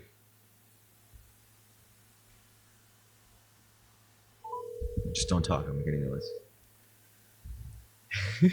I hope he picks up. This would be so good. Yeah, Chris, how you doing? Hey, Dad. How's it going? How's your, did the insurance say they were going to cover the cost or what? Nah, I didn't get any word from them. They're still doing their investigation. The police report was finalized, so I sent that to State Farm, so they're going to use that for their thing. And hopefully, honestly, if they deny me, I'm probably just going to pay out of pocket for the repairs. Like, I don't care anymore. I mean, if I'm going to have to buy another car anyway, might as well just fix this shit I got, right?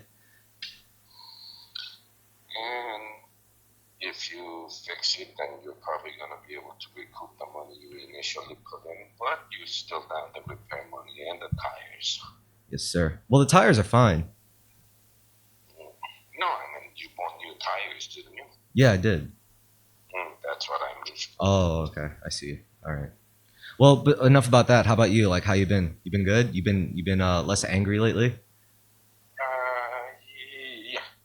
Yeah. I reckon. I'm glad to What's hear it. going on? No. I was just thinking, like, I wanna at least like believe, like, I don't know, if I talk to you, like, I don't want you to be any more pissed than you usually get. So I'd like to think I'm like a positive effect on you, in life. It's not that. It's not that. I don't think I'm a very angry person anymore. So. Anymore, right? So you're definitely over that shit. I'd assume. It's everybody has it in them. Everybody. It's just that with the age comes a little more control. Like even the nicest person has the evil half of them buried inside somewhere. Some just have it locked up better than others or has better control of it. Yeah. That's Well, let me ask you. Well, with all the stuff that happened to you, how did you still like manage to value things like love? I have no idea. It was instilled in me at a young age, I guess. You think it was from grandma? Probably so. She had a funny way of showing it, though. But it is what it is. But even that, unless you're a psychopath or sociopath, you have it everybody has it in them too, I understand. just as well as malice. But the thing is, it's how it comes off. That's all. Well, either way, I'm grateful to have you as my father, Dad. I am grateful and able to hear that from you. I'm glad. But besides that, I was thinking not this weekend coming up, but maybe next weekend I could stop by and I'll bring the cat with me. Maybe I could get it on Uber or something. Sure, not a problem. All right, cool. I'll keep you posted. Alrighty, do keep me posted about your car and stuff, okay? All right, don't let all the hoodlums get you down. I'll talk to you later, son. Much love. All right, bye bye. So yeah, that's my dad. That's really sweet. He sounds practically Italian. Kinda, yeah. Rich, how you doing, man? Really hit you hard. What hit you hard? Speak into the mic, sorry. Your dad being honest with you, he has the same anger I do in my heart. Oh, really? That's just how me and my dad are all the time. You know, he's just Yeah. like that. Do you want to get personal, Richie, on the podcast, or you're feeling? No, You can fine. talk about it. No, It's fine, all fine. good. You can talk about whatever the fuck you want, man. No, I mean, please, you guys are host. Please go ahead. all right. So yeah, my dad's It hit you hard, Rich. damn. I didn't know that. Wait, how did you expect my dad to sound? Is a better question. You know, like More Italian, probably. Or a little, I thought he was going to have an Asian accent. No, not the It's opposite. actually hilarious how like Italian he sounds, or like Italian Jewish. That's really sweet, man. I mean, that's that. I had him on I had a phone call like that before on the podcast, but like, yeah, it's just the way he is. You know, he's a chill guy. Very violent. Used to be anyway. Apparently, according to him, he's a lot less angry. You know, testosterone decreases. You get older, you get wiser. Yeah. And we went through our shit already, and I'm sure like because of the shit that me and him went through, him raising his sons now is probably like his younger sons with my stepmom. It's probably a very different experience. But yo, I mean, nowadays I could drink him under the table, which surprises me. I'm like, He's an older man. You're younger. You're in great shape. Yeah. But you know, he was the one that was getting me like way too fucked up, you know, as like a kid, and I was like, When did your dad give you? What did he give you to drink? My dad gave or tried to get me to drink some beer when I was like 8, and I was like, it's too gross. I think when I was like a toddler, my dad gave me a spoonful of beer. That was my earliest memory of alcohol. And then when I was like 14, he had me drinking a lot more. Like he had me drinking soju. He had me drinking all sorts of shit. But yeah, and nowadays I drink with him like he's getting sloppy drunk, and I'm just like I gotta drive home. But I mean I'm still good because you know how we drink. Yeah, I drink with you on the it's fine highest. with my dad. My dad was always a lightweight. I love my dad, but he was. Bro, like you, When my dad, you get, like you guys, both of you have seen how I Yeah. get down. Like I Go fucking pretty hard. yeah, I fucking drink, and my dad like he just doesn't keep up like that anymore. Yeah. You know, like he used to be the one to push me over that edge. Now I'm just like, If Are I you actually serious, drank Pops? with my dad when I was like 14 or 15, I could have drank him under the table. yeah. But now Because like my mother, my tolerance is way higher. but now it's no question. You know, it's because it's just. I think it's also a high protein diet that does it for me. I think it helps me like it heats something up. I think I can't think of another way to describe it. High protein diet just equals more alcohol burning at a much faster burning rate, you know? It is what it is. Yo, you remember that girl from Japan who was like threatening me and shit? Yeah, I do recall. Yeah. What about her? You want to go to Japan to fuck her? Oh, I can't tell her I'm going to Japan. She would really fuck me up. Try to anyway. But anyway, what she was telling me, she sent me a message. She was like, if like I was basically telling her, I was basically responding to her. I was like, you can't use anything that like in this conversation that I've said against me because I would own up to all of it. Like all the sexual shit, the flirtatious stuff, the I love yous. Like if you put that in public, I wouldn't care. And she was like, blah, blah, blah. I got nothing to own up to. And I was like, are you serious? You were like a love pest, you know, like blah, blah, blah. But that also turned into like, eventually she was like, if you don't stop harassing me, I'm gonna tell your dad I'm gonna show your dad. I'm gonna find your dad on Facebook and show him all the messages. I was like, one, he wouldn't give a shit because I could just show him the whole story, and two, I'll never talk to you again, and hence we haven't talked again. But like, it was kind of evil to me, like, of her to think that, and she didn't know anything about my dad.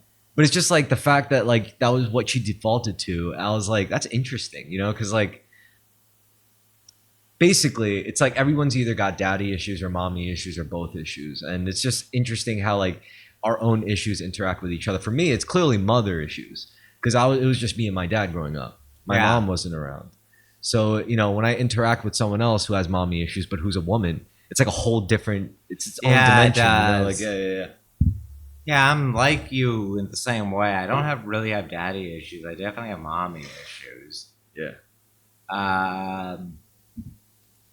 Any issues with my dad were purely me not going out enough or like expanding beyond him. And he was always trying to get me to be cooler. My dad was always pressuring me to drink and to do drugs and have sex. Yeah. And I didn't do it, maybe to spite him a little bit, maybe more because it was just so fucking awkward. But he was not mad at me. He was exasperated, and he was always encouraging me to be cooler and to be my own man. Yeah. The only thing my dad was concerned with was quote unquote teaching right from wrong. He was like, if you could teach your kid right from wrong, that's all you could do. You can't really do anything else. And I was like, yeah, sounds about right. Can't argue with that.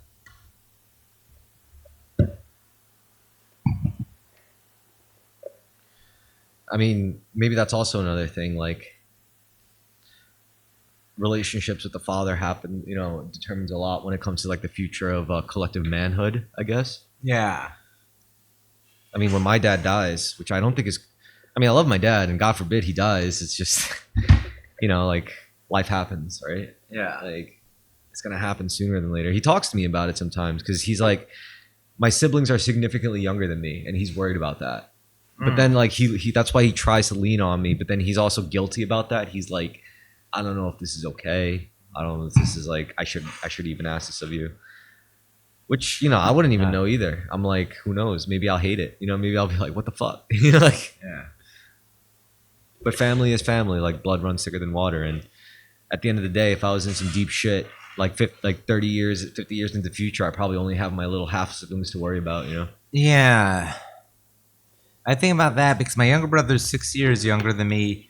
My extended family, I have such limited connection with. Yeah. Especially when my parents are gone, I'm just going to probably pretty much disappear from their lives. Oh, yeah. Already have, pretty much. Yeah. But, but then again, it's like, this is where me and my family diverge, or me and anyone in my life diverge. It's because I started believing in a thing.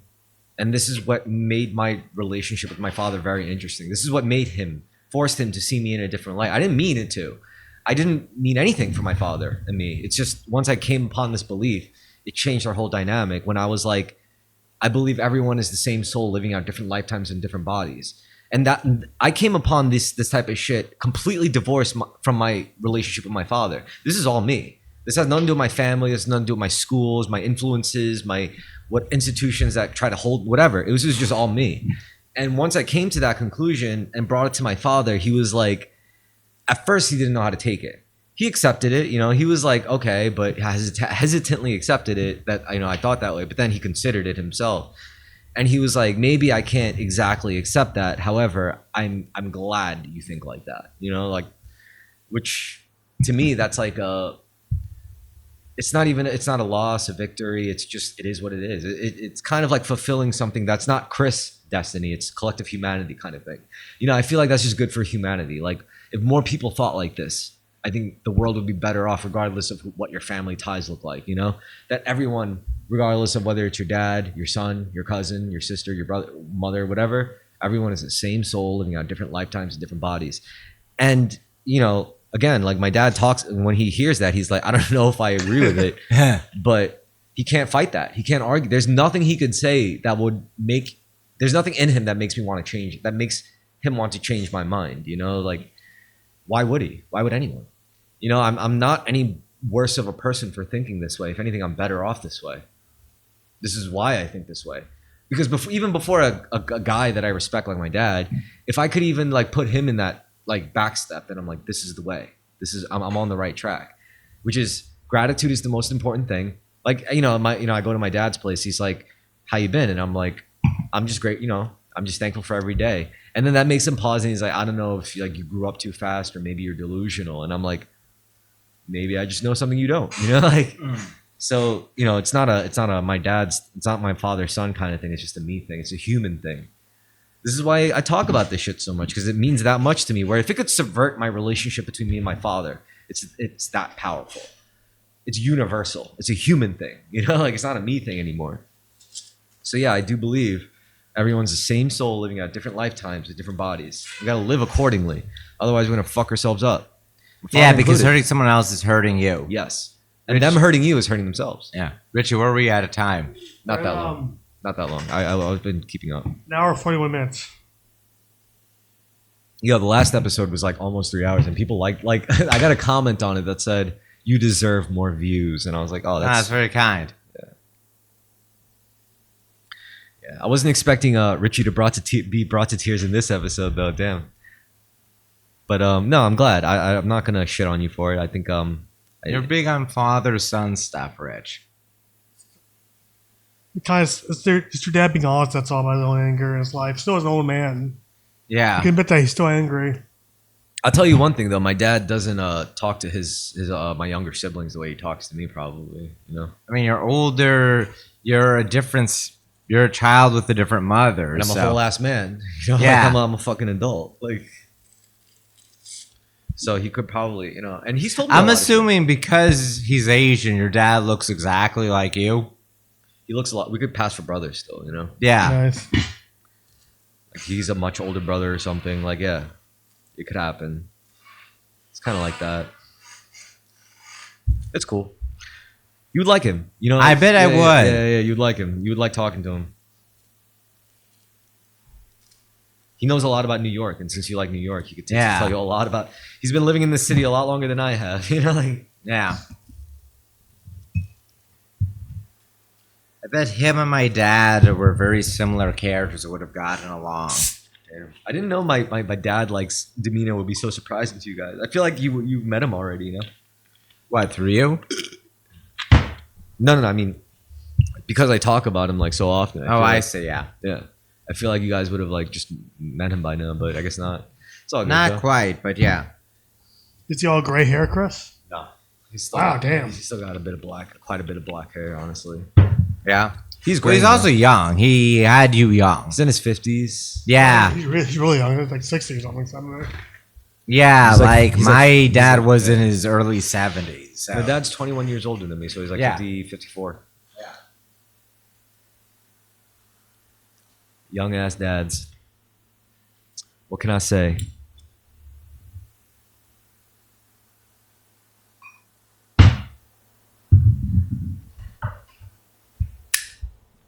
I guess it's cool to have a young dad because growing up, you get to see them fuck up in all sorts of ways. And as a kid, you're like, definitely can't do that. Like when I'm older, definitely can't make that mistake. What about you, Rich? You ever feel like that with your parent? What was that? You ever feel like that with your parent? Can you read the question?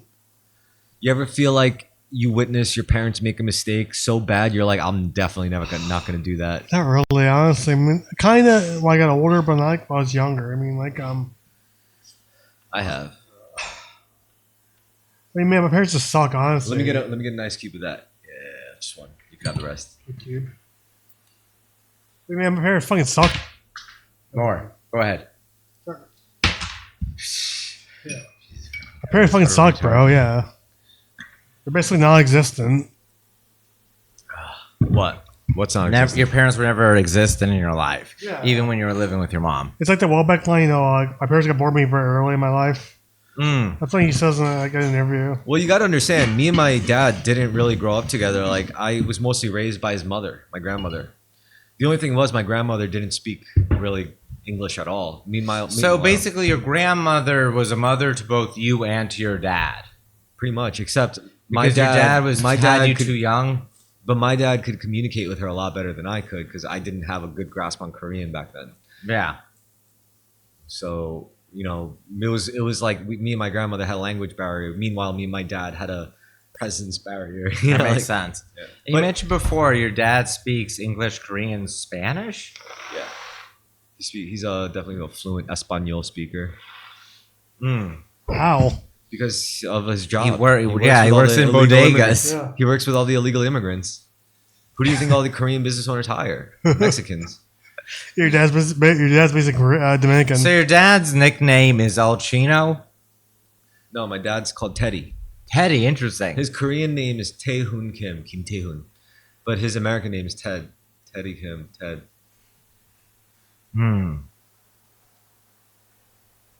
All his workers call him Teddy. Interesting. It's like, Teddy, I know you got to look out for the store and stuff, but you almost killed that guy, man. And he's like, whatever, bro. Just clean the grill. You know, like. So yeah, he's an angry guy, and he watches the news and shit, and they talk about like, you know, LGBT and Black Lives Matter and all this stuff, and he gets really angry about it. Is He's your like- dad a big Trump supporter? He used to be. Used now, to be. now he's not. Interesting, yeah. He used to be at the 2016 elections. He liked Trump over Hillary, but then after that, he was like, "Damn, Trump is kind of a." Interesting. He didn't like Biden either, obviously, but Right, but culturally he comes off as very... he hates De Blasio. Yeah. He doesn't really care about Adams at all. He doesn't like Giuliani, but he respects Giuliani the most out of all the mayors. He Interesting. So he just dislikes... What about Bloomberg? also respects Bloomberg. Because to him, the best solution was to just throw all these homeless people in jail, and he did, and it worked. But that set the fertile ground for Bloomberg to come in and to turn Manhattan from like crackhead central in Times Square to like Disneyland. That was all Bloomberg. And my dad liked that Bloomberg, the Disneyland era of New York. I think he enjoyed it. I think a lot of people did. Yeah, because he got to cause his trouble, but then at the same time, he also got peace. Yeah. But then, like after that, came the 2000 2014 era, which was a huge mess for everyone. And my dad felt the effects, but you know, I tried to counsel my dad throughout the whole thing. It's like, this is how people my age think. This is how blah blah blah. So I think that helped him a little bit, you know. It makes sense. You know, having kids kind of keeps you attuned with younger generations, whereas if you don't have kids, you just kind of get perhaps lost. However, it did get to a point between me and my dad where it's like I started agreeing with him more and more. Yeah. You know, I was like, yeah, Dad, you might be right about this stuff. But that was like, I think after I started martial arts. I think once I started martial arts, it's not that I just started seeing eye to eye with my dad, but I started seeing like more things than he saw because he quit martial arts a long time ago, you know? That's what gave him a lot of insight in life. Mm. I mean, aside from martial arts practice, he also liked to fight a lot because, you know, back in the 80s in New York City, like, that's all he did. Just beat the shit out of dudes. That must have been interesting. I know he beat up a lot of black guys, but it was 1980s New He York. beat black guys, but I think he beat most Hispanic guys. Than anything. Latinos, okay. And he speaks Spanish. But when did he learn Spanish? Was it young? Yeah, like probably when he was a teenager onward. Okay. Interesting. He probably had a great reputation in the 80s among the youth about it, like this Korean guy, probably they just called him Chinese, who was an actual martial artist who beat the shit out of guys. No, it's not like that. It's Really? more like girls don't want to talk to you because they think you're like violent and like, you know, Interesting. and like, you know, the boys don't want to talk to you from other races, and the Asians who do talk to you either want to steal from you, exploit you, use you, or suck up to you. Ah, it's unfortunate then. Totally different than what I expected. Yeah, that's how it was for my dad.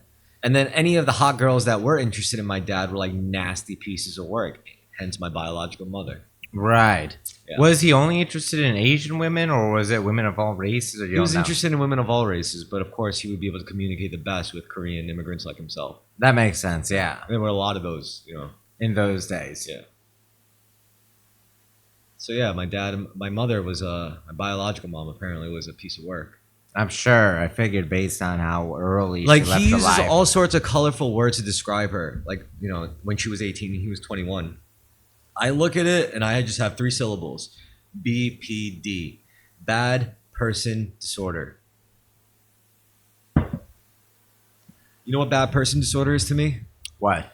It's when a combination of genetic predispositions combined with environmental conditioning just makes you think and act like a piece of shit at all times. And it creates this like negative feedback loop between each other, between your environment and your own cultural predispositions or genetic predispositions, where it informs each other to just be this way more and more and more until it's unsustainable. And it's too late then. You can't even reverse course because you're so set in your ways. For example, being a white woman, an attractive young white woman in hyper-capitalist America. Also being like, a young Korean woman who didn't exactly spend enough years in the old country, but at the same time didn't know too much about being an American and ends up in America and all you have is being a cute Asian woman, and you know how that could go. And that was my mom. And this is why I have a thing for like damsels in distress and BPD women and fucked up girls and fucked up and hot girls and girls with mental problems. Relatable. Yeah. Trust me, I'm very self-aware about this shit. Like I know it's not good. I don't venerate it. I'm not trying to like. It is probably a big factor of us getting along because there's a similar dynamic with my because mother. neither of us really hate fucked up chicks. We can make fun of them, we shit on them, but we don't outright ever hate fucked up hot chicks. Fucked up hot chicks just remind me of my mother. Yep. And we both have sympathy for them. Because I do. Yeah. I have so much sympathy for them. I'm willing to take them out to dinner and fuck them. And save them. But that's very patronizing, very disrespectful, which is why I know that's not healthy. So this is why I like myself now. That was me when I was like in my early to mid to late 20s. Like throughout my whole 20s, I was like that. But now I'm just like, listen, everyone's the same soul living out different lifetimes in different bodies. Even me and that BPD bitch, we're just different versions of each other, honestly. Me and my mother, my father, my aunt, my grandma, my friends, you, Richie. We're all just different versions of each other, ultimately, and I'm good on that. I'm good. I'm ready to settle on that. And if I get married and have kids with a different version of myself, fine, okay, I'll play that game. But I'm not gonna get lost in it. I know what it is. I know that's what it is. I think you would be a good father. I think I'll be a good cop too. Yeah, I think so too. Good coach as well. I don't know. I mean, I really like the idea of you as a cop, but I don't know if you'd be down for it or be able to put up with it. The only thing I don't like about being a cop is I can't smoke weed. Yo, then no, you pretty much can't. You just smoke so much weed. There's no way you could actually be a cop. I'm just gonna have to settle for being an Asian American hip hop artist. Yeah. I'm gonna start writing raps. I'm gonna start like writing hip hop tracks. I'm just gonna produce them. I'm gonna sample like old school jazz tracks from New York City. I'm gonna start like sampling fucking funk tracks and shit and Japanese city pop beats, and I'm just gonna mix in hip hop. I'm gonna become a new type of backpack rapper for the millennial age of the new era. You down, Richie? You down with that? Does that sound good to you? Backpack. That sounds fine, man. Just pitch your vocals down like half a quarter, a couple octaves down, You know what? It's just you should call yourself a knapsack rapper. Instead of knapsack, instead of backpack. pod rapper. I don't know, man. What I do know is that Terrorisk is very important to me. This whole ritual that we do on Monday nights where we prepare food and share it amongst each other. It's become very ritualized, and very libations. indulgent. It's like a campfire. Yeah. Yeah. It's very important to me now. I don't think I could deal with a lot of shit in life if it wasn't for what we're doing right now, honestly. No. That's sweet to hear. But it's true, man. It's important. Because honestly, like, very few people will listen to this, like a fraction, but the few people who do talk to me about it, I'm like, damn, really? You listen to it? And they're like, yeah, when I can. Yeah. And I'm glad it exists. And I'm like, maybe that's enough. I think that is enough. Because maybe someone else gets inspired and has the same idea and they do bigger things with the idea.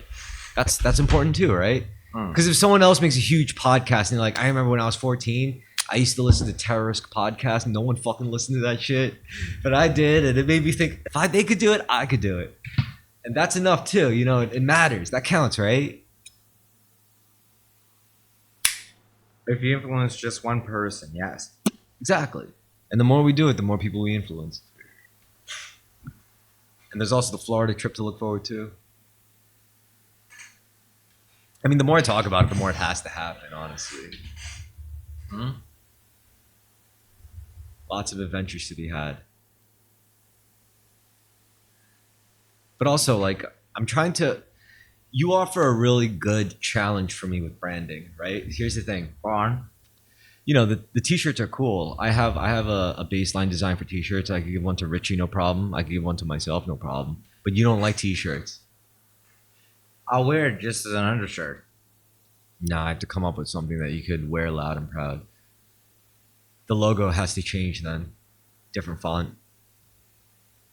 How about like a polo tee? Where That would work. instead of like a crocodile Lacoste logo, it's just like miniaturized Terrorisk in white You font. could give me a t-shirt. I don't mean to be difficult. Nah, I want the challenge. I want the fucking creative limitation. It's gonna make me be creative. I mean, hats are cool too.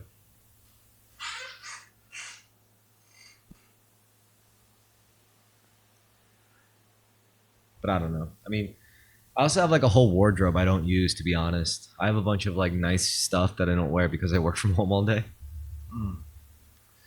Maybe I should start dressing up for the recordings. And I also gotta like keep working on music amidst all this. You know what? I have to start getting you guys to be able to produce this on your own, so that like we could just keep expanding. Continue recording outside of this ritual every Monday. Yeah. Or maybe I could invest in a setup at your place. Yeah, a Yeah, minimum- work in our basement. Yeah. yeah. Something like this, you know? All we need is a It computer, would probably work better too in the basement, honestly. a computer, a webcam, a bunch of mics, an interface, a mixer. That's it. Yeah. And also, I mean, I don't know. I mean, I really want to make. I think that's the thing. It's the one thing we need to do, which is create a video essay.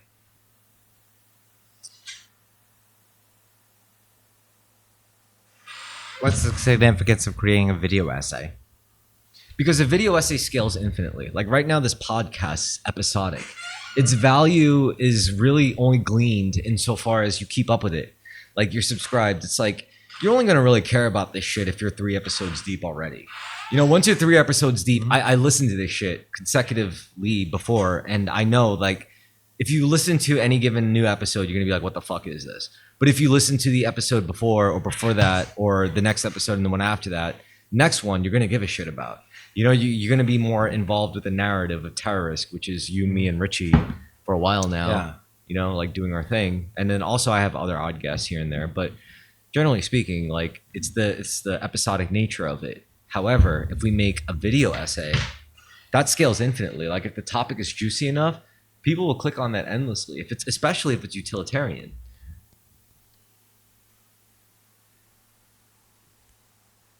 Like remember that episode we did, like 10 things I wish I knew before moving to Yes. New York City? Imagine if we did that again. But you actually wrote a piece. Long form, actually constructive writing. Something I also can kind of zone out on while after having eaten and drank at the podcast. Will be a long segment devoted to it. I mean, this is I'm thinking I could produce it separately. You write it, I'll narrate it, and I'll produce it. I'll put video in it, and I'll produce the video. I'll do everything. All you got to do is just write it, create the things that I speak. Otherwise, I'd have to write it and narrate it. But if I could, you know, I could take a much more objective stance if you write it, and I could read it out loud. Or if it could be the opposite, I could read it and you narrate it. I just need you here, and you got to read it out loud in your voice. But I think I have a better reading voice, honestly. You do, I'd say. You have a better speaking voice, but I have a better thank reading you. voice. So yeah, I think that's how we got to do it. So you got to write something. You got to write like 10. I think that's a good start. 10 things I wish I knew before moving to New York City.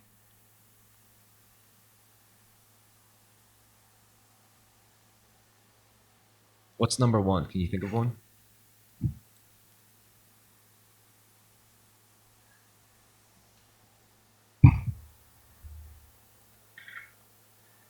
I I would put up more boundaries between me and other people so I don't get too close or in awkward situations with people who are deranged in New York.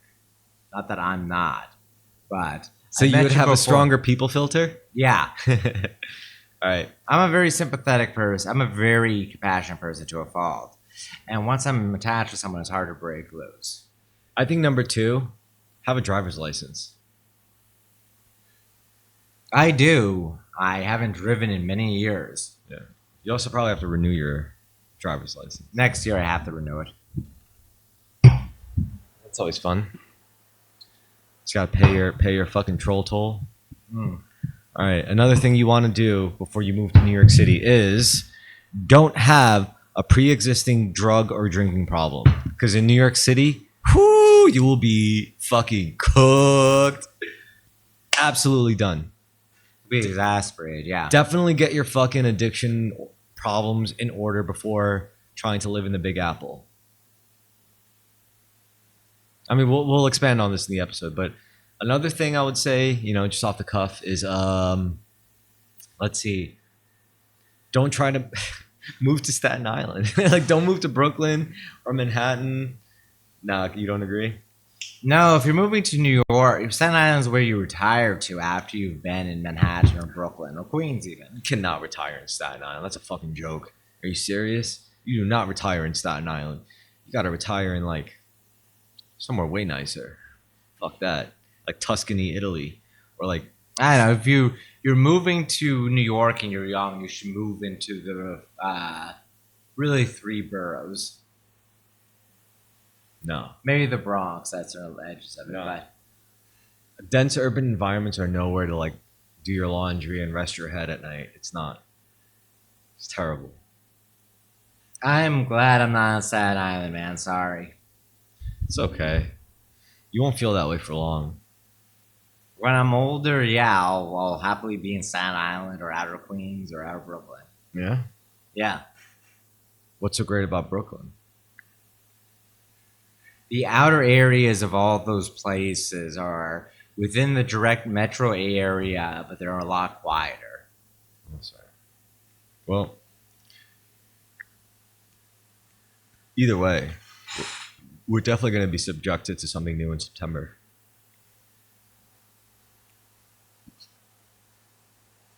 I think we're fine.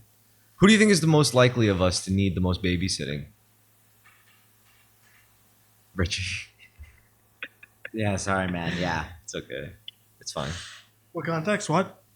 In Miami in September. Like, who do you Who think? cares? Is it gonna actually happen? Yeah. Are you serious? Yeah, that's the real. Yeah, what result? It's not like what speculation. All right. You think it's that hard to just rent a car? Because it's 3 of us. We don't need to book anything. If worst case scenario, we literally drive out there and drive to the nearest hotel and be like, a room, please. Literally, we could do that. That's true. It's not even a big deal. Like, we're not flying. Like, we don't have to, like, go anywhere crazy. It's all a drivable distance. Mm. This is why it's so easy. Like, we don't even need to book anything. We could literally just buy 3 tents from Walmart on the way there and camp out because it's Camp Florida. out all along the beach. I'm serious, Rich. Like, you don't believe in this? I mean, yeah, it's very possible. But yeah, I'm not like You know what? Because you said that, I'm all fired up now. I'm fucking fired Sure. up. I got to make this happen now just to prove Richie wrong. I'm going to show him. We're going to do this. And we're going to camp on the beach. We're going to buy tents from Walmart on the way there. We're going to spend a night on the beach. I really hope my cat gets along at my dad's place. God damn it. Ooh, yeah. Otherwise, I'm going to have to pay someone to live here for those days. But it's all good. I'll figure it out, hopefully. God damn it. We got to do this. I need a fucking vacation.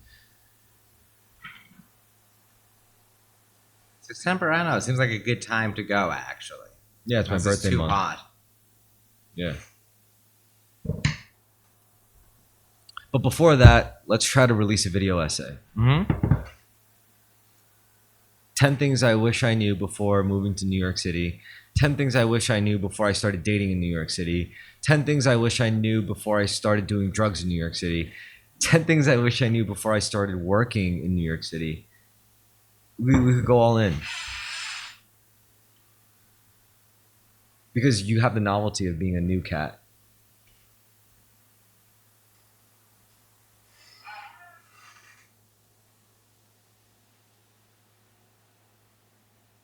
Right? Yeah. Yeah. Novelty of New York. Yeah. Yeah. A lot to be said about it. And it took you guys like a few years living here for you to finally actually start dipping your feet into the novelty of it. Right? As with many people, yeah. Richie just took his first martial arts class a little while ago, for fuck's sake. You should take a second one. Waiting on gear. So it takes forever. Fucking forever. You got an OB. What did you get today? An obi and a sagyo. It's like a shrink. Wrap your katana into your obi. Yeah. You're going to have to get your own Iaito. Well, you gave me one, remember? Yeah, but that's like, I gave it to you because it was fucked up. It was too trash to fucking use in dojo. Yeah, you're going to have to get your own real one. We be wrong. What? I think I have to get a second one. No, you have to get your own. Yeah. Okay. One only used by you. Yeah, dude. It'll be fine. It's not even a good Iaito anyway. I think it's expensive, right? A couple hundred. What? One you gave me was like a couple hundred, right? 500, you said? Something like that. Yeah. Anyway, if you're able-bodied, to anyone listening, you should definitely do some martial arts practice. It's very important. Yeah. Why, Carmen? Have you? Well, first of all, Carmen, I gotta get you on a fucking bicycle, Yes, I know. I need to buy one. Yes. dude. I want to bike with you, man. I think we would have an amazing time biking together. I know. And summer is summer's halfway through. Forget this summer. Next summer has to be your biking era, but this summer you have to spend it getting a bike and then just start. And then you gotta ride. You gotta go on rides through the winter, and then by next summer you'll be a fully seasoned fucking rider. Let's get you a bike, man. Yeah.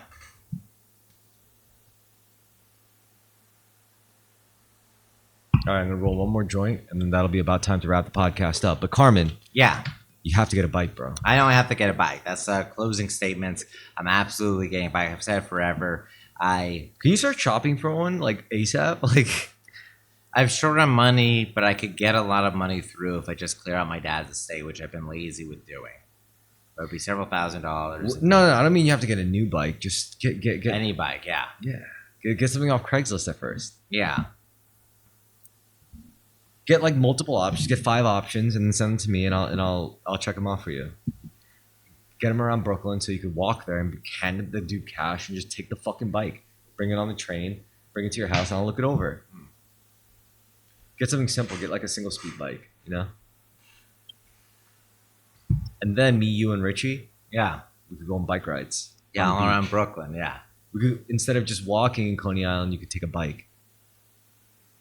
Does Val know how to ride bike? No, You got to teach her. you're right, I do. I taught you. You got to pay it forward, motherfucker. You're right. It's karma. Carmen, yeah. Honestly, I think bike riding, especially as such a enthusiastic New York resident such as yourself, is going to Improve. enriching to your experience in New York City. So please, Buy a bike. Yeah. Rich, can you go to Craigslist.com? Sure. Thank you.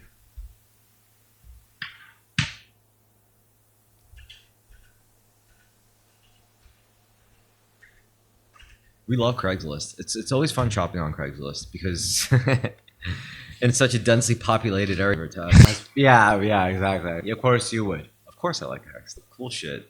Like TV, like JP. And aliens. Oh, JP. Jappa porn. Korean porn. What about AP?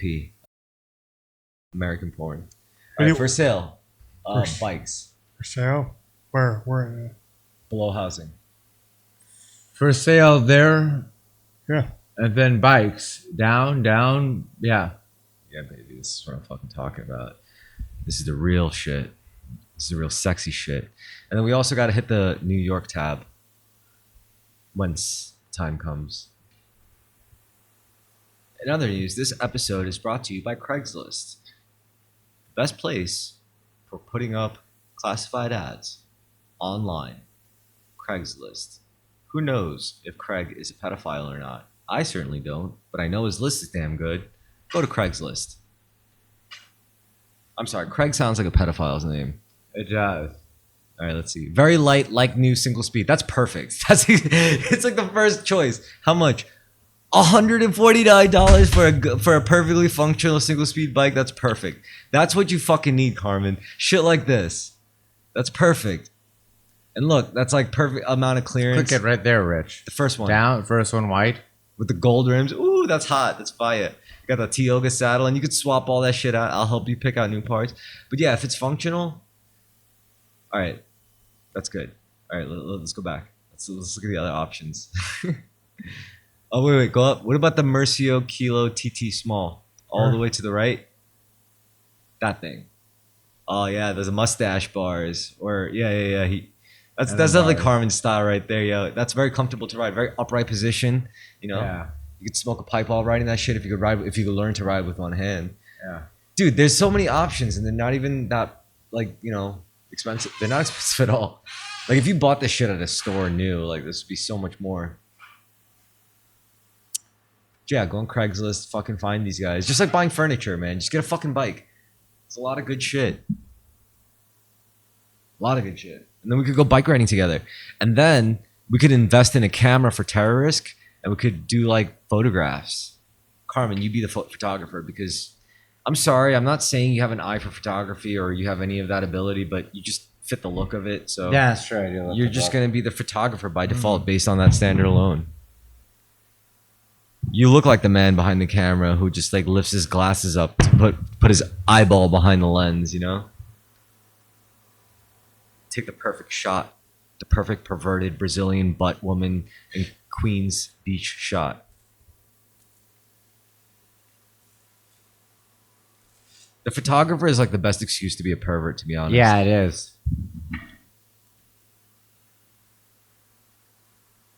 It's like, hello, I'm a professional photographer on a bicycle. May I please take a picture of your cleavage? And they'd be like, oh, really? Me? Yeah, okay.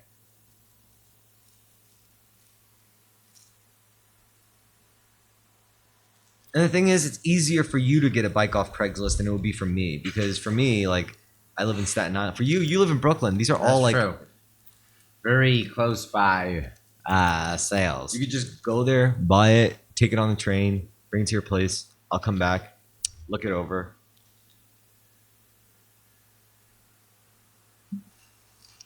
And if you get a bike, we could do like, you know, content treks together. I could bring a camera, I could bring mics and shit in my bag. And then we'd be like, we're here along the bike trail. Carmen was oogling some chick jogging on the bike path and he crashed, which would totally happen, by the way. It would totally happen. I'd be holding my shin and crying, waiting for you to arrive to make me feel better. Dude, let's do this. Get a fucking bike, man. Yes. You can't live in New York City without a bike. Without a bike, yeah. It's like living in New York City without an acoustic guitar in the house, you know?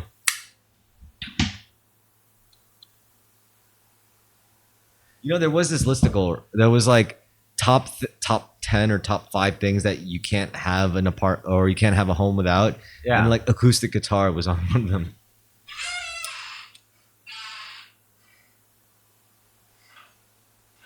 What about you, Richie? Are you interested in getting a bike? I have parts of a bike. You should just get a bike fully and just ride with us. Sure. All right, but Carmen, here's some incentive to start a video essay, right? Start writing long form. And when I say long form, I don't mean like a whole novel's worth. When I say long form, I mean like 3 to 4 paragraphs. If you could do any beyond that, even better. But that's all I need is an essay, right? I'll narrate it, I'll produce the video, or you narrate it, I'll produce the video. Either way, we do it. Because any money that I can get, even if we get like a couple hundreds of dollars a month, that's all going to Richie. I want to be able to like add Richie to the payroll. We got to do this because you're on, and I want to add Richie to the monthly payroll too. Yeah, okay, I got you. I follow you. Because like I feel, you know, like it's time. You know, we gotta start expanding so that we could feed more people. You know. Yeah. And the only way to feed more people is to give more worthwhile content. I don't mind saying this. I don't mind this instance of planning exposed, because even the people listening would agree. If we make that long form content as valuable and informative and enlightening and feel good enough, maybe people would want more of it. And they'll be like, I will give you fucking $2 every single month if you just fucking keep doing this every single week. And if we had 100 people do that, that's enough to pay Richie out. Yeah. Then I could start doing it, and then I'll get competitive. I'll be like, I'll write a better one than you, Carmen. And then I'll just produce it either way. And dude, I'm telling you, this will be good. And then eventually we'll have more than we need. And when we have more than we need, guess what? We move our operations to Puerto Rico, where there's a tax-free zone. Yeah. We could be residents easy from America. The transition's very easy. We live like digital nomads. Get the fuck Hispanic women that look like Richie all day. Beautiful women. Yeah, beautiful, just like Richie. Yeah. Exactly. And then, dude, I'm telling you, I have a dream, right? And look, you may not believe in the dream, and Richie, you may not believe in the dream, but I will always believe in the dream. So at least take solace in that. When you guys stop believing in it, at least you'll know, well, at least this crazy psycho Chris but still believes in the dream. I can lean on that at least. Just know that. I will always believe in it. And you know what my core is? You know what my pillar is? Gratitude. Gratitude. Yeah. See, you already know me, man. Yeah. As Anyway. long as I maintain my gratitude, I know I could do this.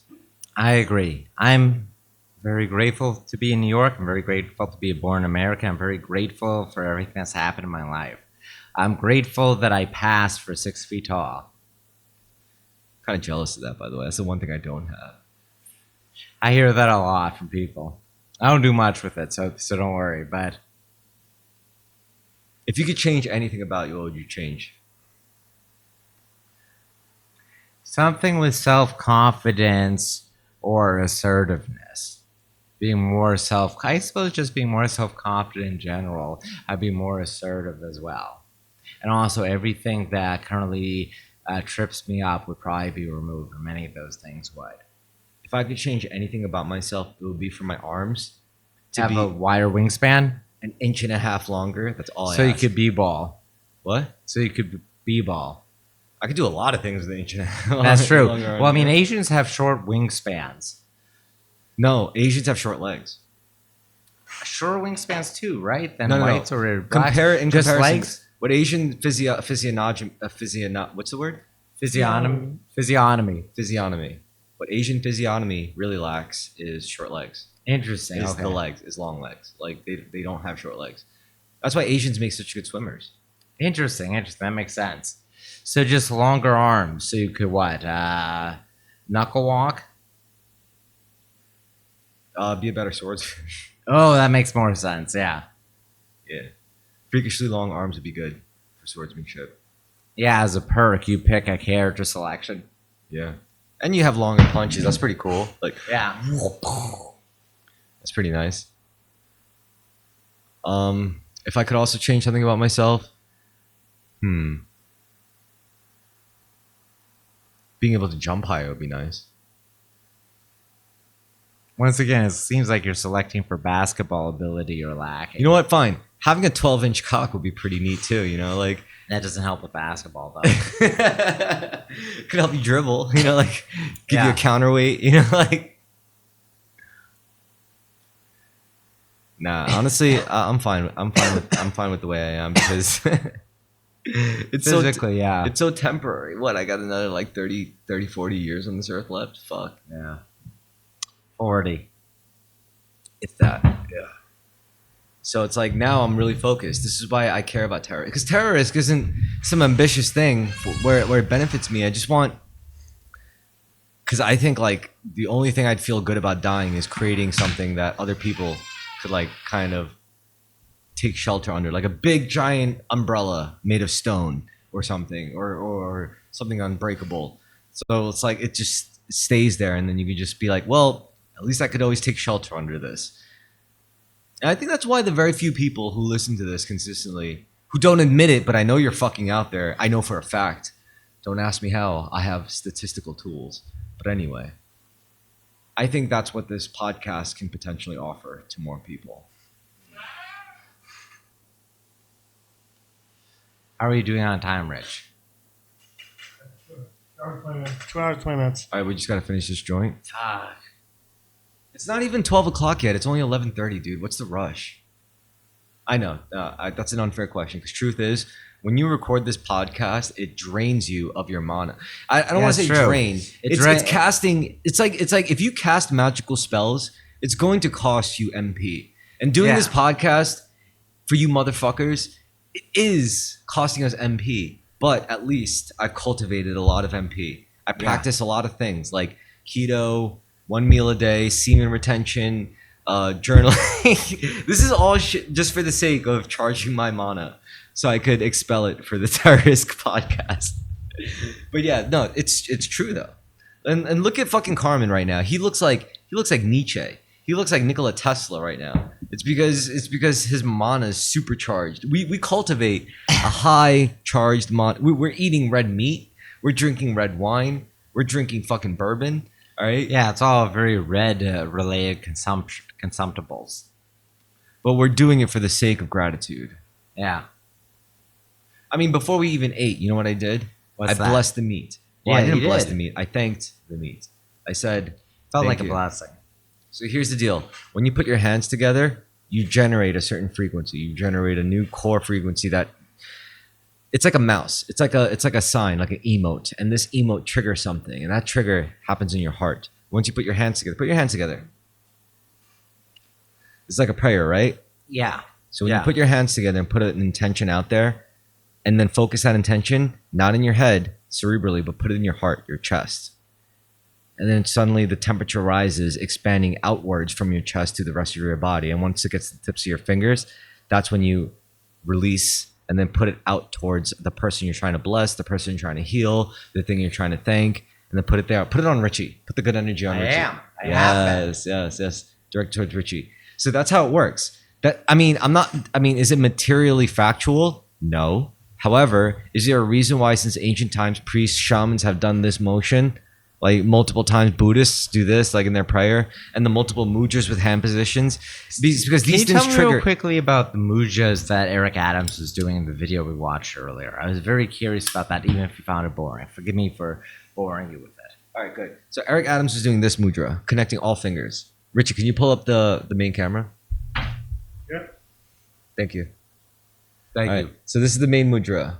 You know, like all your fingers like connected. So there's different mudras. Now, this is the mudra I think this is just natural, right? Like if you're generally a person who's trying to center yourself, like for example, like let's say I'm asking you questions like put your hands apart, you know, for a second. Like relax them to your sides. And I'm asking you questions as an interviewer. It's like, Carmen, when was the last time you were accused of a sexual abuse? When was the last time you were accused of lying to someone? When was the last time 2016 for sexual When was the last abuse. time you've been through trauma? You know, it's like, what do your hands want to do? They start gripping shit, right? However, put your fingertips together. Don't you feel way more relaxed in the face of these questions now? It's Yeah. like, Carmen, how do you feel about the last sexual abuse that you were accused of? How do you Happened feel a about long the time trauma ago. you went through? And then now you could like think through it because like you have a different physical sensation that kind of distracts your It's cerebral. grounding you. You're forced to do Yes. something physical during it. And you're less likely to try to flail, especially if you have to lie. If you have to lie Yeah. in this state, it's much Also, easier. my natural inclination is to move my fingers around, but I actually feel a desire to center them. And normally I'm constantly moving. Now try this. So that's step one. That's like I think the natural one. Another natural one is when you grip your right hand with your left. You like this. No, just your fingers, like further out, like a little outwards, like not here. Yeah, there. And put it in front of your abdomen. Put it in front of your abdomen, right in front of your belly button. Yeah. So it's like now. It's like if you were talking about something particularly stressful or thinking about something particularly stressful, it's easier to process through it. You start like forming the posture of like kind of like leaning into it, and you're like, okay. Now try reversing the grip.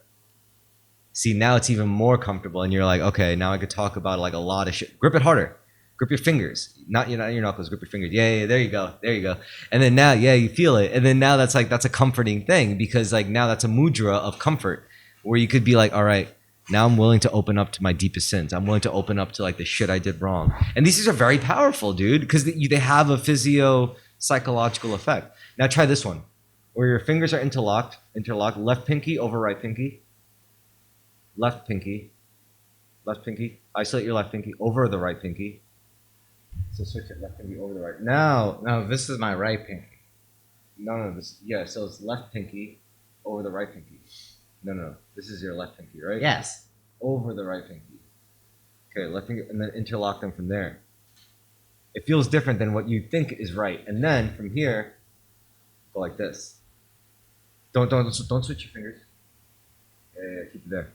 And like this. Yes, this is the power mudra. This is when you're at your most powerful, your most charismatic, your most intellectually focused. Like, what do you feel like talking about now? Like right now, intuitively, like with this mudra. I feel very centered. I'd like to talk about continuing on the mudras.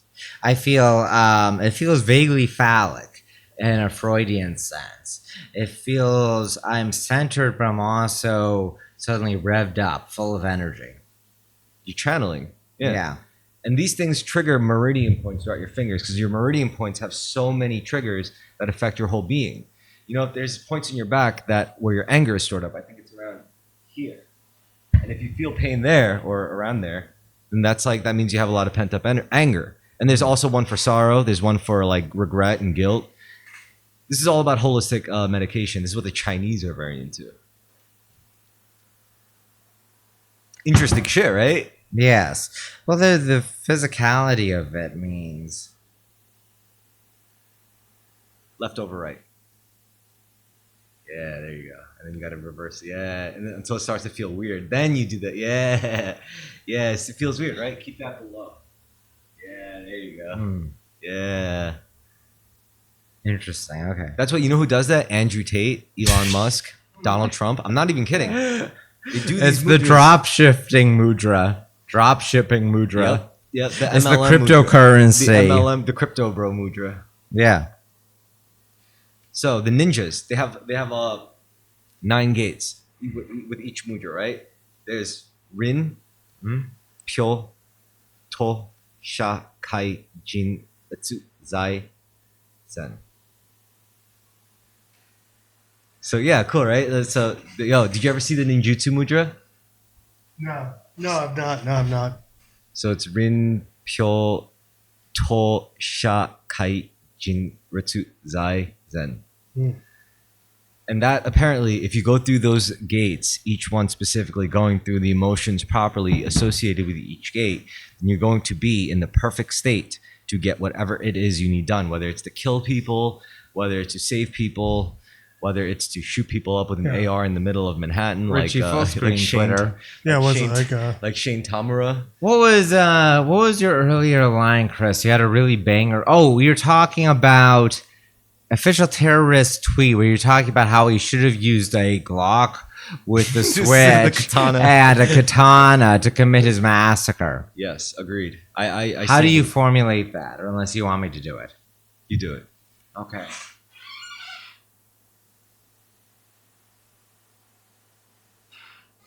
Missed opportunity. Ooh, that's very good. Thank you. Oh my God, imagine if that was your first like long form debut of terrorist content. You're like, Shane Tamura had a missed opportunity. I like how you're pronouncing his name as a Japanese name. Shenu Tamura-san. Shane D. Tamura is a great name. It's Tamura. Yes. Tamura. Shane Tamura.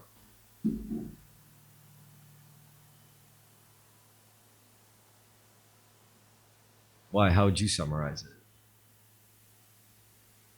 How would you summarize his horrific action?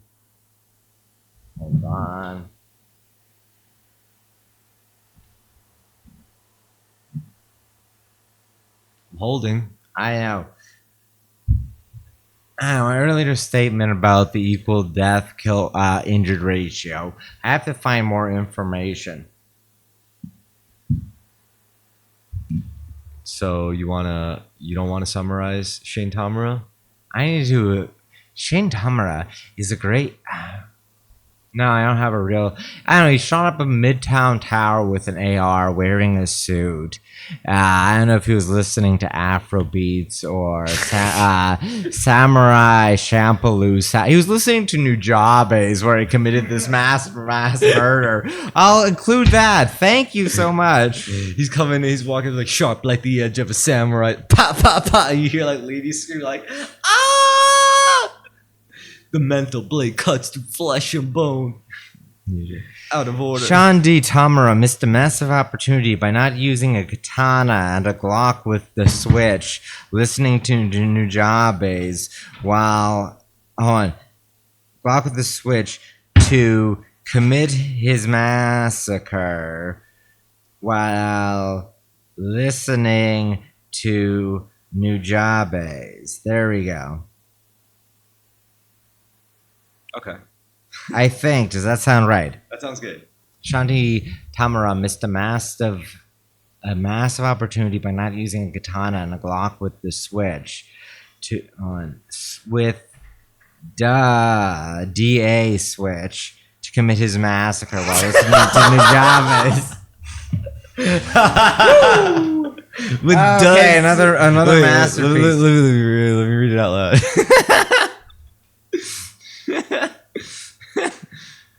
Sean D. Tamura missed a massive opportunity by not using a katana and a Glock with the switch to commit his massacre while listening to Nujabes.